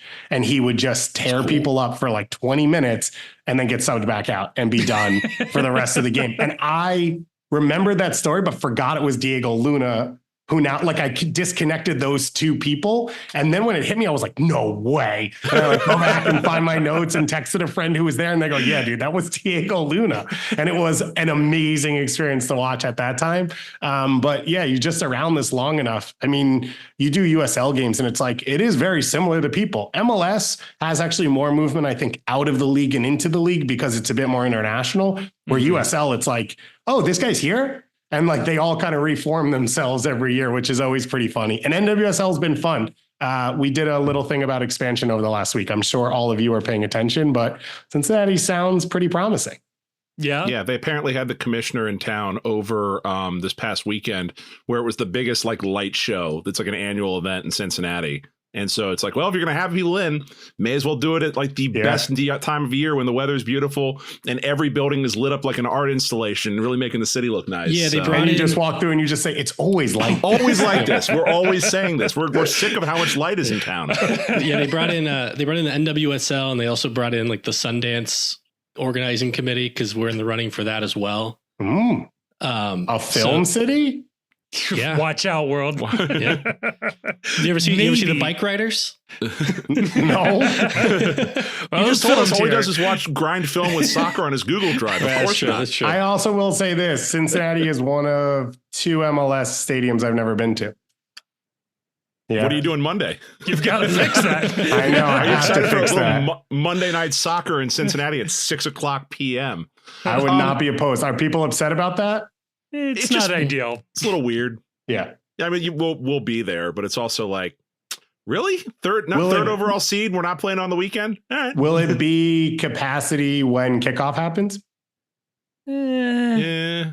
Yeah. I'd say they'll do about like 22. I would imagine 23. Anything else will probably be weather dependent. It's supposed to be nice. It's just Monday night it's a weird time during the school year with weather, which I guess, kind of trickles into something else. What is your thought on the story? I don't know if you saw today about MLS potentially switching to a winter calendar where you would have a lot more of these matches being played on weeknights during the school year, as opposed to the summer schedule that they've been on. Do you buy it? Do you think it's realistic? Or what's your take on that? What's Cincinnati like in January? It's a good time for an outdoor sport. It's It can be a lovely. little chilly. It can be a little chilly. Yeah. It's a lot like this coast of Spain, right? They're similar climates. There have been a couple of times over the last couple of years where the surface temperature on Mars is actually warmer than Cincinnati, which is wild, but Matt Turner was thinking about coming back to MLS, but he remembers back to that Minnesota Freeze Bowl game, and he heard Frostbite this game. thing, and he got out. It's interesting. So NWSL, the rumors have sort of floated around over the last few months. So that started to, put your thought process in there, because they want to line up with the international transfer windows. Now, one of the things about this, which is frustrating, and Tom actually did a good piece about this, is you don't need to change the schedule to line up with the international windows. There is a way for U.S. soccer, because you get X amount of weeks a year that can be in a transfer window. You can allocate them as you choose between the two. So you could shift the winter window smaller and make the summer window bigger and align. You won't align in the way in which your contracts will finish in the summer because your teams are in the middle of the season, but you could align closer. I would say this. I don't think it works in North America because of the weather, although I don't know what the weather is going to be. So that's part of the problem. If I am a fan, at least, of taking moments where the world kind of throws something at you and using it to your advantage. The World Cup is coming, and it's insane to think that MLS is going to play through the World Cup. The World Cup is going to be the largest World Cup ever. It is going to take the whole summer. So if you wanted to say to yourself, we'll do it this one time because we have to, and then you start to gather the data points over that one experience, I could see it being somewhat worthwhile. But I would be surprised if it was done so well in a way. It sounds like the type of thing where teams are going to be told 2 weeks before the season starts after the last season, like, oh, by the way, it's happening. Like expansion drafts happen that way. FC Cincinnati's expansion occurred that way. Our whole first season happened that way. Exactly. Yes. So that's the fear. I've always been in favor of the Apertura Clausura setup, having the two postseasons. If you want to have playoffs, I think the way to do it is that way, so that you don't have this long season lead into a single elimination game. Like, that's an absurd way to set the whole thing up. So if you did it that way, maybe there's a way to do one where in the winter schedule, you have a lot of the Southern teams be home teams, and maybe it's not equal. And then in the summer tournament, you have a lot of the Northern teams be home teams. And that's a way to sort of structure it where you're still playing in this more quote unquote international schedule, which, by the way, is one of those terms that drives me nuts. Cause when people say that, they don't know the season in Tanzania, and they're not going to talk to you about like the schedule that's being played in Sri Lanka, because the international window means 5 leagues that they watch. Doesn't include Brazil, doesn't include Mexico, doesn't include any of these other places. But I think there's a way to get closer without saying that you're building a Premier League season. If you had to do it, because I was thinking about this, you'll have a dead half season in the year, in the transition year. Right. Would you rather a half season, like mini tournament, dare I say MLS's back-esque thing, or the option, the 1.5 length season that just never ends for one entire year and a half? The players union, I can hear them screaming right now. There's this moment of purgatory we all hit when you're watching like a midweek August MLS game with San Jose against someone, and you're like, what are any of us doing with our lives? So to have 6 months of that sounds like a dream. and those 6 months, by the way, would be during the cold spring months, probably. So that would be perfect. Yeah, you really can't say you're a fan of this league unless you've sat through a San Jose Minnesota match in the dead of winter on a Wednesday night, just wondering what does it all mean? For a league that makes us all feel like soldiers for following it, just to make the fight and the battle even harder, that might be the dream. Now, in all of this, Inter Miami is just going to play home games in Hong Kong and bring Messi on tour, and they'll skip that 6-month season. God. He's going to play till he's 50 down there, isn't he? It's starting to feel that way. I'll tell you this. So I just moved to Miami 2 weeks ago.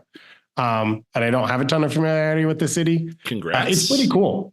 Nice. Like the Messi effect is pretty cool. It's real. Like every corner you turn, someone's wearing a Messi jersey and they're pink. They're consistently pink. I get he's the best player in the world, but it's cool to watch that happen in a big city. Have you been to the Carbone in Miami yet? I have not, and I've never been to the Carbone in New York either. Me neither. I just read an article about somebody who went to like all the four around the country. I didn't even know there was 4. I assume there's one in Vegas. Vegas and Dallas. Oh, yeah, the Dallas one sounds quiet. That sounds like the stepchild one. So I assume in Miami, the first food item you got was Messi's pizza, correct? Yes. Yeah. the Argentine pizza. I think I drove by it one time. I think it's on Miami Beach, but I'm not sure. I can go back and look. Living in Miami, do you have any better insight now as to how this is all legal, what they're doing, or is it still as opaque for a resident as it is for people otherwise? No, it's actually super obvious now. That stuff is not really a concern. And we're not really in a country here. It's like its own city state that's just operating on its own. So it makes it very clear how it could happen. Yeah, that tracks. That absolutely tracks. I'm seeing a new theorem possibility here. That's all I'm seeing. Yeah, for sure. It does feel likely that a Vegas team would get the similar treatment. You know, this is a free state. Like, we have designated players, right? We would have designated cities. Like, these cities don't count towards the salary cap. That makes sense. I've never met a thing that's more perfect than European soccer players and Las Vegas. It is their heaven. You would be beating players away with a stick that wanted to join the team. You'd end up having like Champions League 33-year-olds who are like, I'll just play for free. I don't even care. Just sign me. Just living at the Caesars Resort. I mean, the story, Liam Ridgewell was in Vegas, I think, with his friends, and he called his agent and said he wants to play in MLS. And he ends up in Portland, which is not Las Vegas, by the way. I was about to say, the only way that story would be funnier is if he ended up in RSL in like Salt Lake City. It's like, oh, this is not at all what I agreed to. But it's so close. Well, let's teach you a history about Brigham Young and John Smith, and we'll go through the whole story. I'll tell you what it would do is it would rekindle interest in gambling with MLS, because man, would I hammer the underdog in every single city every single team that visits Las Vegas. It's like, I'm not betting on you spending a night on the strip the night before your game. The Knicks classically host a noon Sunday game where they're almost undefeated even when they're horrendous, because teams come in on Saturday and leave on Sunday, and they're not going out in New York City on Saturday night, even if the game tips off at 12 the next day. I love that home field advantage. That's great. I got to ask you this though, with MLS being the weird entity that it is, I don't know how to explain this question. I asked Matt Doyle this, and he opted not to answer, and I think that's a fair answer from him given the position he is in, but I'll do my best to explain it this way. There is a degree to which around MLS, the people that cover MLS and the fans of MLS and everybody around MLS has this weird sort of idea that like MLS doesn't count or like is not serious. Like, it's a funny, amusing sideshow on the side. And I mean that from like the league itself almost treats itself that way sometimes. What is that? And what is holding back, say, American soccer fans from just like acting like this cares, like genuinely, truly cares? So or maybe you disagree with the premise. That's totally fair. No, I think I'm like 80% of the way of what you're saying. And I'm going to give an answer that's in its own direction, and it probably has nothing to do with the question. Perfect. You're perfect for this podcast then. Yeah. Well, and then I can plug my podcast too. So last week I did an episode with Bobby Warshaw, who's one of the smartest people I know in soccer. Yeah. And we did it about youth development, and we ended up off the rails and had a great conversation. It was super fun. So you can go listen to that. And in it, one of the things he said, we were talking about youth development, and one of the things he said, which I think was really interesting, which I hadn't really thought about before, was there's a lot of wasted energy, or he used the term resources, I think, money, whatever, because you don't have a clear endpoint. So his point was, the whole world does things one way, and MLS was like, we're going to build that, but yet it's not the same. So like one of the things we always say is, well, soccer's not the number one sport in America, so things are different. The thing he was saying was MLS owners are billionaires. So like, does selling a player for $600,000 really matter to them?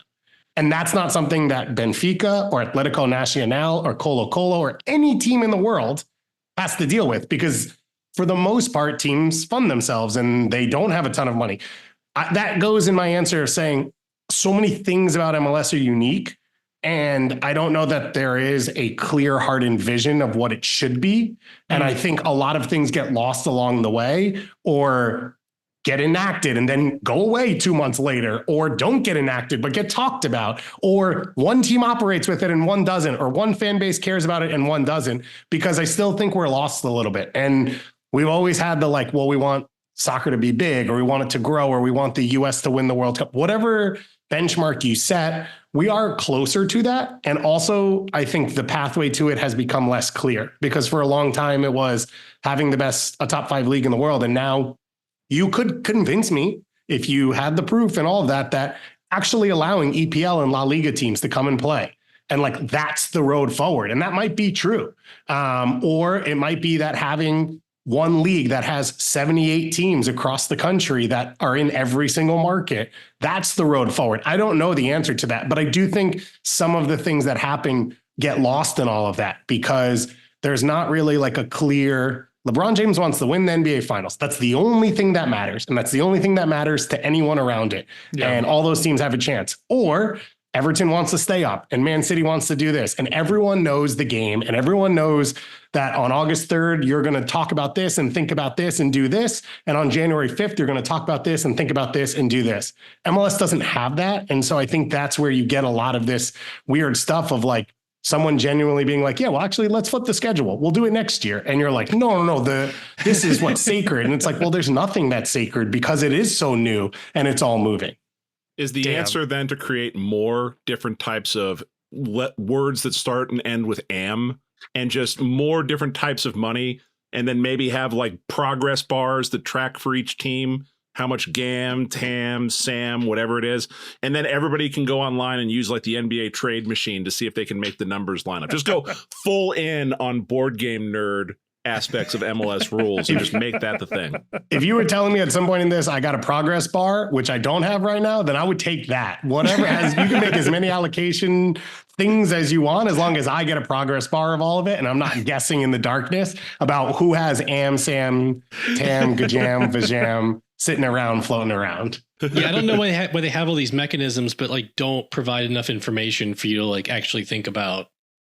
It's like the FISA courts or something. Yeah, here's my theory, and we were talking about this in our Discord. Someone said they said they were a PhD they were an immunologist with lungs, and they said that was easier than figuring out which teams get into CONCACAF Champions Cup out of MLS, which felt good because I don't have a PhD and I can't figure it out. So I felt okay. I felt like I was at the right spot. I think MLS started with the idea that they had to obfuscate everything because they're in a global market. They don't control things, right? And so MLS at all times does not want the teams that they buy from or sell to know how much money they have and what they do. And they don't want their teams to compete against each other. I think the story about MLS right now, and I don't know when this will be capped and we'll look back on it, is like you probably have 2 or 3 different leagues worth of owners all trying to be in the same league. You have owners that want to spend less and owners that want to spend more, and owners that are okay where things sit, and owners, I think, that are in markets that are actually tapped out, which is like incredible to say, because that sounded impossible. And then owners that feel like there's a huge space of growth that they can go through. And so you have all these weird situations. And that's, I think, where you get a lot of the mystery, is because they need to find a way to operate. Because if they come out and say how much money they have, everyone's gonna be like, oh, okay, cool. So you're the 7th richest person in the world, and this is how much you put in your team, and you want Antoine Griezmann? Cool. So he costs $380 million, but you can have it if you want. And they're trying to avoid that. And I think some are and some aren't. And you're starting to hit the point, it feels like, of like, okay, we're in something's going to break, and it's got to go one way. Wasn't Lionel Messi kind of like the break point for all this, though, where it's like, okay, one of the teams can make this happen, but like all of a sudden we're not going to, like, you're expecting me to believe that Miami can make this happen, but then you have an entire other league of teams and nobody can even make close to a play for even close to a player as that. It just feels like that was the moment where they pulled the curtain back and were like, there's nobody behind the wheel of the car. Like, this is just, it's very weird in that regard. Yeah. But it felt very Beckham, of like everyone was on the same page to be like, yes, Miami, do this, where the next step would have been that LAFC came in the next day and was like, hey, dude, if that's the deal you want, look at this deal. And then NYC and Red Bulls came in over the top and were like, we have this. And that wasn't the case. It was everyone sort of working together to make this happen, is what it seems like. And that does feel pretty MLS 2.0 of what they did. They should have had Messi have like all the available teams in envelopes, and then Garber could have drawn an envelope to see which team he ends up with. I'm still frozen envelope. That's your baby. I'm still frustrated because my dream is I want MLS homegrowns to have a signing day like college sports. Mm-hmm. And then they get all the, I mean, obviously they wouldn't have the hats because they'd only play for one team. I would like for that to be a wraparound thing. But I love the hat thing where they're like, I'm going to the University of, and then they grab the other one. Oh, but see, you could have like the other hats, but they'd be like Arsenal and Ajax and stuff like that. I don't know that a kid would turn that hat down, though. They'd put the hat on and the agent would be like, you didn't have an offer from that team. Yeah. And they'd be like, well, I'm wearing the hat. No, so you just don't know the lingo of the kids. They followed up with a notes app that's saying, well, my dream has always been to play for Arsenal. It seems that my future is probably more with, Nashville SC. You want to play for Arsenal? How about Colorado Rapids? There you go. Yeah. That's the path. No, Gus, you've been so incredibly generous with your time, man. Thank you so much. But before we get you out of here, again, I want you to plug it one more time. You are the founder and host of Soccer Wise these days. So where can people find you? Anywhere you listen to your podcasts. We are on YouTube as well, Twitch, and we stream live to Twitter or X or whatever you want to call it, if it exists tomorrow, even. After all of this, myself and Tom Bogert, we do an MLS show at least twice a week. I host a show on Fridays with special guests. So we had Tim Bezbatchenko last week, who formerly ran the Crew, but now runs a multi-club ownership group, which was just fascinating. He's a smart guy in soccer. The week before, we had Ben Pierman, who's in charge of Charleston Battery, who sold Diego Luna sold Fidel Barajas and Nick Markanich now, former FC Cincinnati, to a Segunda team, and they're doing some cool stuff. We had Haley Carter, who runs Orlando City for that. So that's just a fun show that I'm doing, talking to people that I like in the soccer world, that people that I find interesting. We've got a weekend recap show as well. So anything you missed, anything like that, I sort of get you up to speed. And then we have our NWSL show once a week as well. So just trying to cover what we think is, trying to respect these leagues. And as you said, like, it's kooky and crazy and no one really knows what's going on. And we're trying to bring a little bit of semblance of sanity to that, but also just being there with the fans and enjoying it as much as everyone else does, and just trying to make it feel like it should, which is, we care about this thing. People go to games because they care about it. People are invested because they care about it. We care about it as well. So if you come there, it's a chance to sort of talk, and I'm excited for the playoffs. I know the format's silly, but it means we get more playoff games. So like, personally, I'm not mad, because instead of having 5 playoff games on Saturday and 5 on Sunday, and then we're done, I'm watching Friday and Saturdays. Like, that's what I'm doing over the next week. And the wild card was silly last night. We've got another one coming up later. And so we're going to be on as much as we possibly can. So please come join us, come listen. shoot us any messages if you have ideas that you want us to hit or things you want us to talk about. Engage with us. We have the comments open. We do our show live every day on YouTube, so you can be in there and chat with us and ask questions and all of that. And yeah, we're just excited about it. We just started it this summer and trying to grow it. And so final question before we let you go out of here. You just mentioned the playoffs starting up. We're an FC Cincinnati podcast. You're talking to a lot of FC Cincinnati sickos when you're joining us here. Give us a reason for hope. What is the reason, if you were an FC Cincinnati fan, you would enter into these playoffs thinking, yeah, we got a chance? You'll have the best player on the field in every game except one, and that one is a team that's outperformed their stats in an insane way and has had injuries and may not be there. Like Cincinnati's set up in a way in which you get to these, your best hope probably is get to the Eastern Conference Finals, and Miami falters somewhere else. And Lucho's going to be the best player on the field. I also think having the experience of the last few years is big. Like having been in big knockout competitions, having been in MLS playoffs in some high intensity games, that's new. It's weird. And it's hard to deal with after the season you've had and all of that. And these players, for the most part, have experienced that, and they've experienced it as a group. So I would say for FC Cincinnati, and I assume what they'll be in the locker room is they'll believe when they step on the field against any of these teams that they're better than them and that they deserve to win. Not every team in MLS can genuinely say that, and Cincinnati's one of them. You've got multiple match winners. You've got a great spine, and that's going to keep you in games. So it feels like Cincinnati's coming into most games at worst 49-51 that they should win, but probably in most of these matchups even better.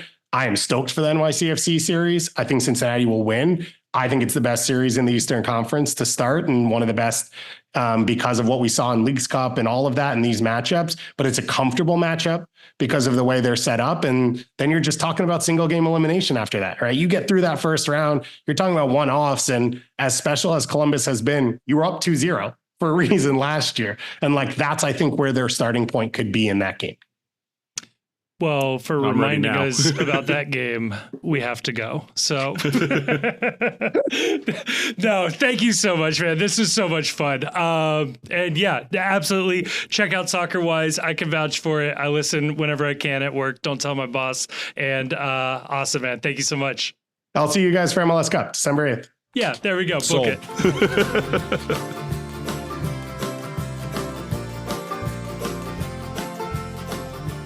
All right, we are back. And again, a huge thank you to David for coming on. This was, like I said, a conversation I've always wanted to have. This was a ton of fun. So thank you to David for coming on. That does help us transition very, very smoothly to our own stuff to hawk and to sell. And that's the Patreon, folks. If you want to keep this show afloat, you got to give us, like, let's say $1, no, $2 a month via Patreon. That's right. And if you do that, you get to ask us a question on the Patreon, and we answer it on the show. And that's what we're going to do right now. We're going to get a couple of these questions in before we get out of here. And David Ziegler asks a question that I know is going to get Chief fired up, but in a good way. David asks, should MLS have a college game day-like series, a live on-location show every Saturday match day for the biggest game of the weekend? If this show were to come to Cincy for Hell is Real, what would it look like, and what would they cover? The answer is yes. Yeah, good luck getting that going during the college football season when you move to this dumb new schedule. Yeah, they should absolutely have a college football like a college game day type show. The only debate would be, do you host it like there are some clubs that are tailgate clubs, or some clubs that are bar clubs. We're a bar club where everyone drinks pregame. Do you host it at like one of the supporters bars and have it like in the parking lot or around the area around the bar? Do you do it in Washington Park and have a big setup there? You could. So I think the easiest answer is Washington Park, Right. because Probably. it's, you don't have to worry about, like, can people bring their kids into the place or whatever, though I'm sure you could work something like that out. But some people do get weird about, like, even if it's like even if it's like a family friendly kind of event, some people just get weird about entering into like a bar or like bringing their kids into like a bar.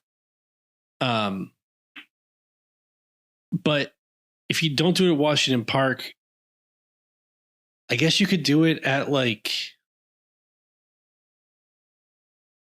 Rheingeist would have the space for it. Yeah. Because like otherwise, like the pitch, I don't know, like it would be too. It would be asses to elbows. There'd be too many. It'd be people too there. tight. You could take over the little like mini pitch maybe there. But yeah. Now, like what you're really looking for with the college game days, you want people with signs, you want some interactive things for the audience to do. It's got to be someplace like a Washington Park, like a wide open thing. And the answer is this should have already happened. This should have already been something that the league was doing, taking it out on the road. It would be rough for the first year that they do it until it starts to become a thing. Right. But didn't college they do game something like that for the playoffs? They did. I think Fox Sports did something like this, or maybe it was ESPN Plus way back when, where they would have like, they had like a guy like in the stadium, like doing a live thing, like in the supporter section. Wasn't there a game last year where like people from MLS or some announcers were like set up on Washington Park before the game? I don't remember. I don't think so. I mean, it certainly wasn't like a college game day type thing. Right. Whatever it was, but they were out there. Yeah. But yeah, you could totally put them on the stage at Washington Park, because then you'd have a really cool visual of like the march coming in, because you'd fill in with enough casuals, or in all likelihood they'd coordinate with all the supporters to just be at Washington Park, which by the way is, as far as I can tell, the plan on Monday for the NYCFC game, which we will preview on the Sunday to Monday show. But just to get the word out now, go to Washington Park. Don't go to your supporters group bar. That is the word that is out there now. But yeah, I think you'd absolutely have to do something like that. You cover all the like the random cool shit around Cincinnati, like the Sign Museum and the zoo and Gold Star Chili and all that stuff. It'd be a ton of fun. So I dig it. I got one last one for us. This comes from Red Lee, who asks, what was your favorite stadium giveaway / promo item? I know mine. The foldable fans that were like the noisemakers, that was a lot of fun. Those were good. That was like, I didn't have high hopes for that, but that was a good time. I like when they do the little mini jersey blankets, because you can pick some small player and tweet out that, oh, it's so-and-so replica jersey night. Right. And that's always good for a laugh and a couple of likes on the old Bird app. So yeah, I'm going to say the foldable noisemaker things. That was good. I like that. Simple.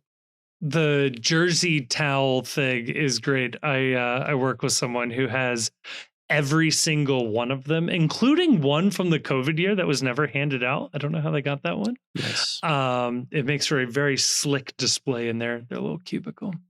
For me, my favorite, which I guess it says in stadium giveaway. I'm going to call this on a technicality. It's the little tiny plastic shovel I got at the groundbreaking ceremony. That's not real. You can't claim that. That's a claim. No, that's fine. I really liked, I know this is maybe just recency bias, I really like the flags that they handed out with the little foam handles on them. Those were really good. Bailey looked good when they were waving those around. Yeah, that was something like that is a good look. It works way better than like when they try to do a terrible towel type thing. The little mini flags are way better. My favorite in stadium giveaway is when somebody sees me and gives me a free drink. I thought we were going to say that one back pass that Miazga had in the earlier in the year, or the cup full of very warm liquid thrown to Cucho Hernandez a couple of years ago. In stadium giveaway. Every time Lucho Acosta fails to nutmeg someone successfully, because it's a favorite because it could have been cool. It just didn't work out in this particular instance. Man, my reaction to the in stadium giveaways, and I know this is no fun, is, oh great, more crap. It's the old forget, it was maybe the Mitch Hedberg joke where somebody hands it like, here, you throw this away for me. Yes. Yeah. I will say with kids, they're great because now I look like a hero when I come back with 2 flags. Like, oh wow, look at this! This is the coolest thing ever. So, yeah, all right. Why don't we get bobbleheads in soccer? Why can't we have like Lucho Acosta bobblehead night? The Reds manage it and they suck. That's a good point. Yeah, get on that, FCC. I was happy to see for the rest of you that they finally had a good season ticket holder gift. Those little mini shields look kind of slick. That was pretty cool. Yeah, it was slick. I liked that. What's the worst possible thing they could give away at a stadium? Because I'm always reminded of that scene in basketball where they lose the match and start getting pelted by eggs. Right. And Al Michaels says, what a terrible outcome to happen on free dozen egg night. Yeah. A tube of tennis balls feels like a bad thing to give away. Right. Like, like Nick Hagland branded AA batteries. Oh God, what's his name? Kyle Scott golf ball giveaway night. Something easily throwable and very heavy. The man liked golf probably more than everyone soccer. Gets their own Bailey smoke bomb night. Yeah, just handing out Enola Gays as people walk. Like, little kids, like, yeah, you look like you're 18. Go ahead, take this. These are called cloud makers. Just you go into the men's room and just smoke billowing out. Yeah, free flare night is always a good night. Free pyro flare night. Just like little cans of compressed air.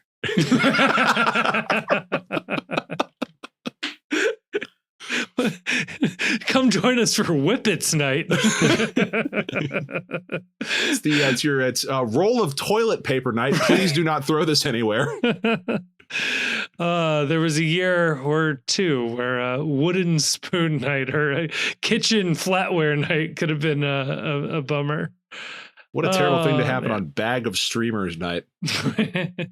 Louisville, man. They wouldn't be able to handle it.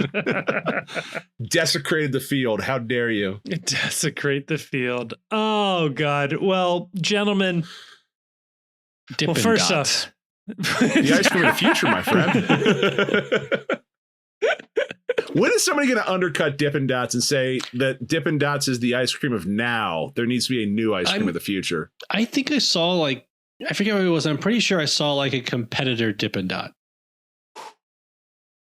Because Dippin' Dots has been the ice cream of the future since I was a kid. And I feel like if they're not the ice cream of now, that was bullshit and that was a lie. As soon as we hang up here, I'm going to look up how Dippin' Dots are made. Because in my head, I don't quite understand what exactly it is I'm eating. Full confession, I've never had Dippin' Dots. It just never appealed to me. Like if it was a choice between Dippin' Dots and the soft serve in the sundae, the helmet sundae, I'm going the helmet sundae every time. You made the correct choice every time. So if you ever, I had Dippin' Dots once as a kid, and the only time I ever remember having a similar kind of thing was, you ever gone to one of those buzzed bowl places? What where it's they're the ice cream with alcohol in it. Oh yeah. They use liquid nitrogen or something to get it cold enough to freeze it with the alcohol, and it makes it too cold and gives it a really bad texture. Yes, and that is what Dippin' Dots are like to me. It's bad soft serve where the fat ratio is off and it has that sort of ice taste to it a little bit, or texture to it. Yeah. All right. Here's a better question, because Dippin' Dots is trash. So I think that the greatest stadium food item is the helmet sundae that they have at at a baseball game. Yeah, probably. What would the soccer equivalent of the helmet sundae be? I mean, it's probably the half soccer ball. Yeah. Have soccer ball. The What cup. about like a plastic boot? Like not like the boot like you drink out of, but like an actual like soccer cleat. No, because I don't want to be digging into like the toe. Like You gotta like tilt it back to let it drip down into Yeah. you. you gotta shotgun the ice cream out of the shoe. What about a little plastic MLS cup? Yeah. Oh, I like that. But once again, this reveals a flaw with the supporters shield. You can't serve ice cream in it. You can serve ice cream on it. Yeah. It just slides off as soon as you hit it. It's like a pile of soft serve on like a supporter shield. Every kid gets one and it just falls off immediately. Like they should serve like an affogato on a plate. Mm. Mm. Yeah. I like sorbet usually comes on a plate, or often comes on a plate. See, now this is where like the League's Cup. Think of it's like a nice restaurant. The League's Cup is a shitty trophy, but it does look like it would be great to serve ice cream in. Yes. So that's the play there. If they want to get the League's Cup to mean something more, just first sale at every MLS stadium, you have to have the little mini League's Cup soft serve. League's Cup would be like the kind of sundae that they used to put in like kids movies in the 90s when like the kid like was like left school and like had the day where he got to do like whatever he 15 wanted. 15 scoops of all different colors with like chocolate sauce all over the top. It's Kevin in Home Alone, his meal he's eating the first time he realizes. Like, I'm pretty sure there's like a thing like that in Blank Check as well. Yes. Yeah, there was an episode of Rugrats too where they won that for hitting a hole in one on a golf course, if I remember correctly. Yeah, you need at least like 15 whole cookies in there. It's just a lot of cookies in there. But in the League's Cup, that would be a great food item to add, like the $75 full-size League's Cup with like 15 scoops of ice cream. Just for the visual of people in the Bailey, like all crowding around it with spoons, like all sharing out of it. You could do like a little stunt where if there's, when there's like a team that's coming to the game together, there's a special guest, they all share the trophy. You call it the trophy. Yeah, you guys want to get a trophy? The ICLC. I like combining the bobblehead idea, only the ice cream bowl is just someone's head. I'm thinking like Indiana Jones style, where it's just top of it's cut off. And you build monkey brains. Yeah. And you got to hold it by like the body, but like the bowl like keeps shaking like side to side. It's so hard. Lucho, get back here. You see like a bunch of kids around the stadium trying to eat this ice cream and spilling it all over themselves. What a great thing to happen during the winter schedule. See, when you have the winter schedule, no one's going to want to order ice cream either. All these ideas are for nothing now. The hot chocolate sales and the coffee sales would be through the roof. Look, if they do a winter schedule, I'm going to need a mulled wine in the First Financial Club. Can I offer you a pho wine, as was shared on our Discord? Like pho, like noodles and vegetables? Allegedly, they're the same, right? Spice packet. The pho seasoning and mulling wine is... It was a life hack shared in our Discord. So see what people. I'm not going to follow the life hack. I'm just going to go to Colonel D's and get pho. There you go. All right, Chief, put this thing out of its misery. Fuck the winter schedule and go fuck yourself, San Jose. Fuck! I fucked it up. What the fuck?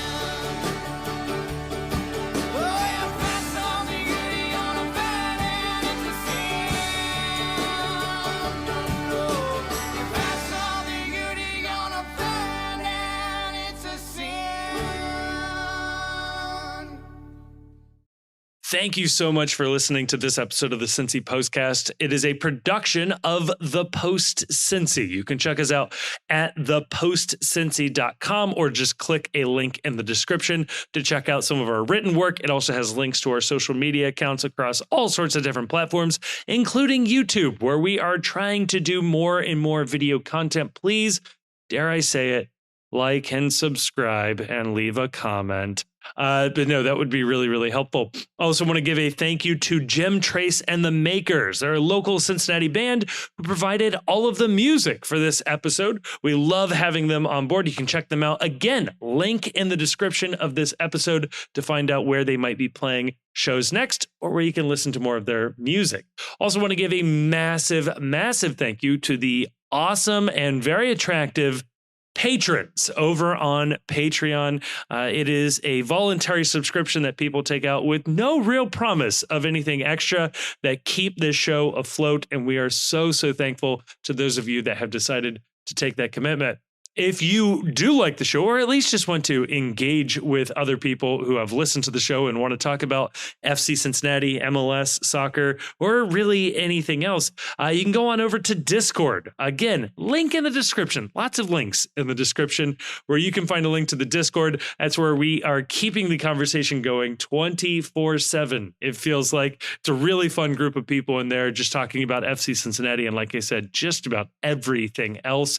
And finally, I'll say it. If you liked this episode, and given the fact that you've made it all the way to the end, I have to assume you either like it or for some reason cannot reach the stop button. Please share this episode with a friend or family member or someone who likes FC Cincinnati. The best way for us to grow is from a personal recommendation from somebody who likes it. And if that's you, please tell other people. And if you don't have any friends, feel free to give us a review on whatever your podcast platform of choice is. We'll take anything we can get. But again, a huge thank you to everybody for listening to this show. I am blown away that anybody listens to this. So again, I well and truly mean this. Thank you so much for listening.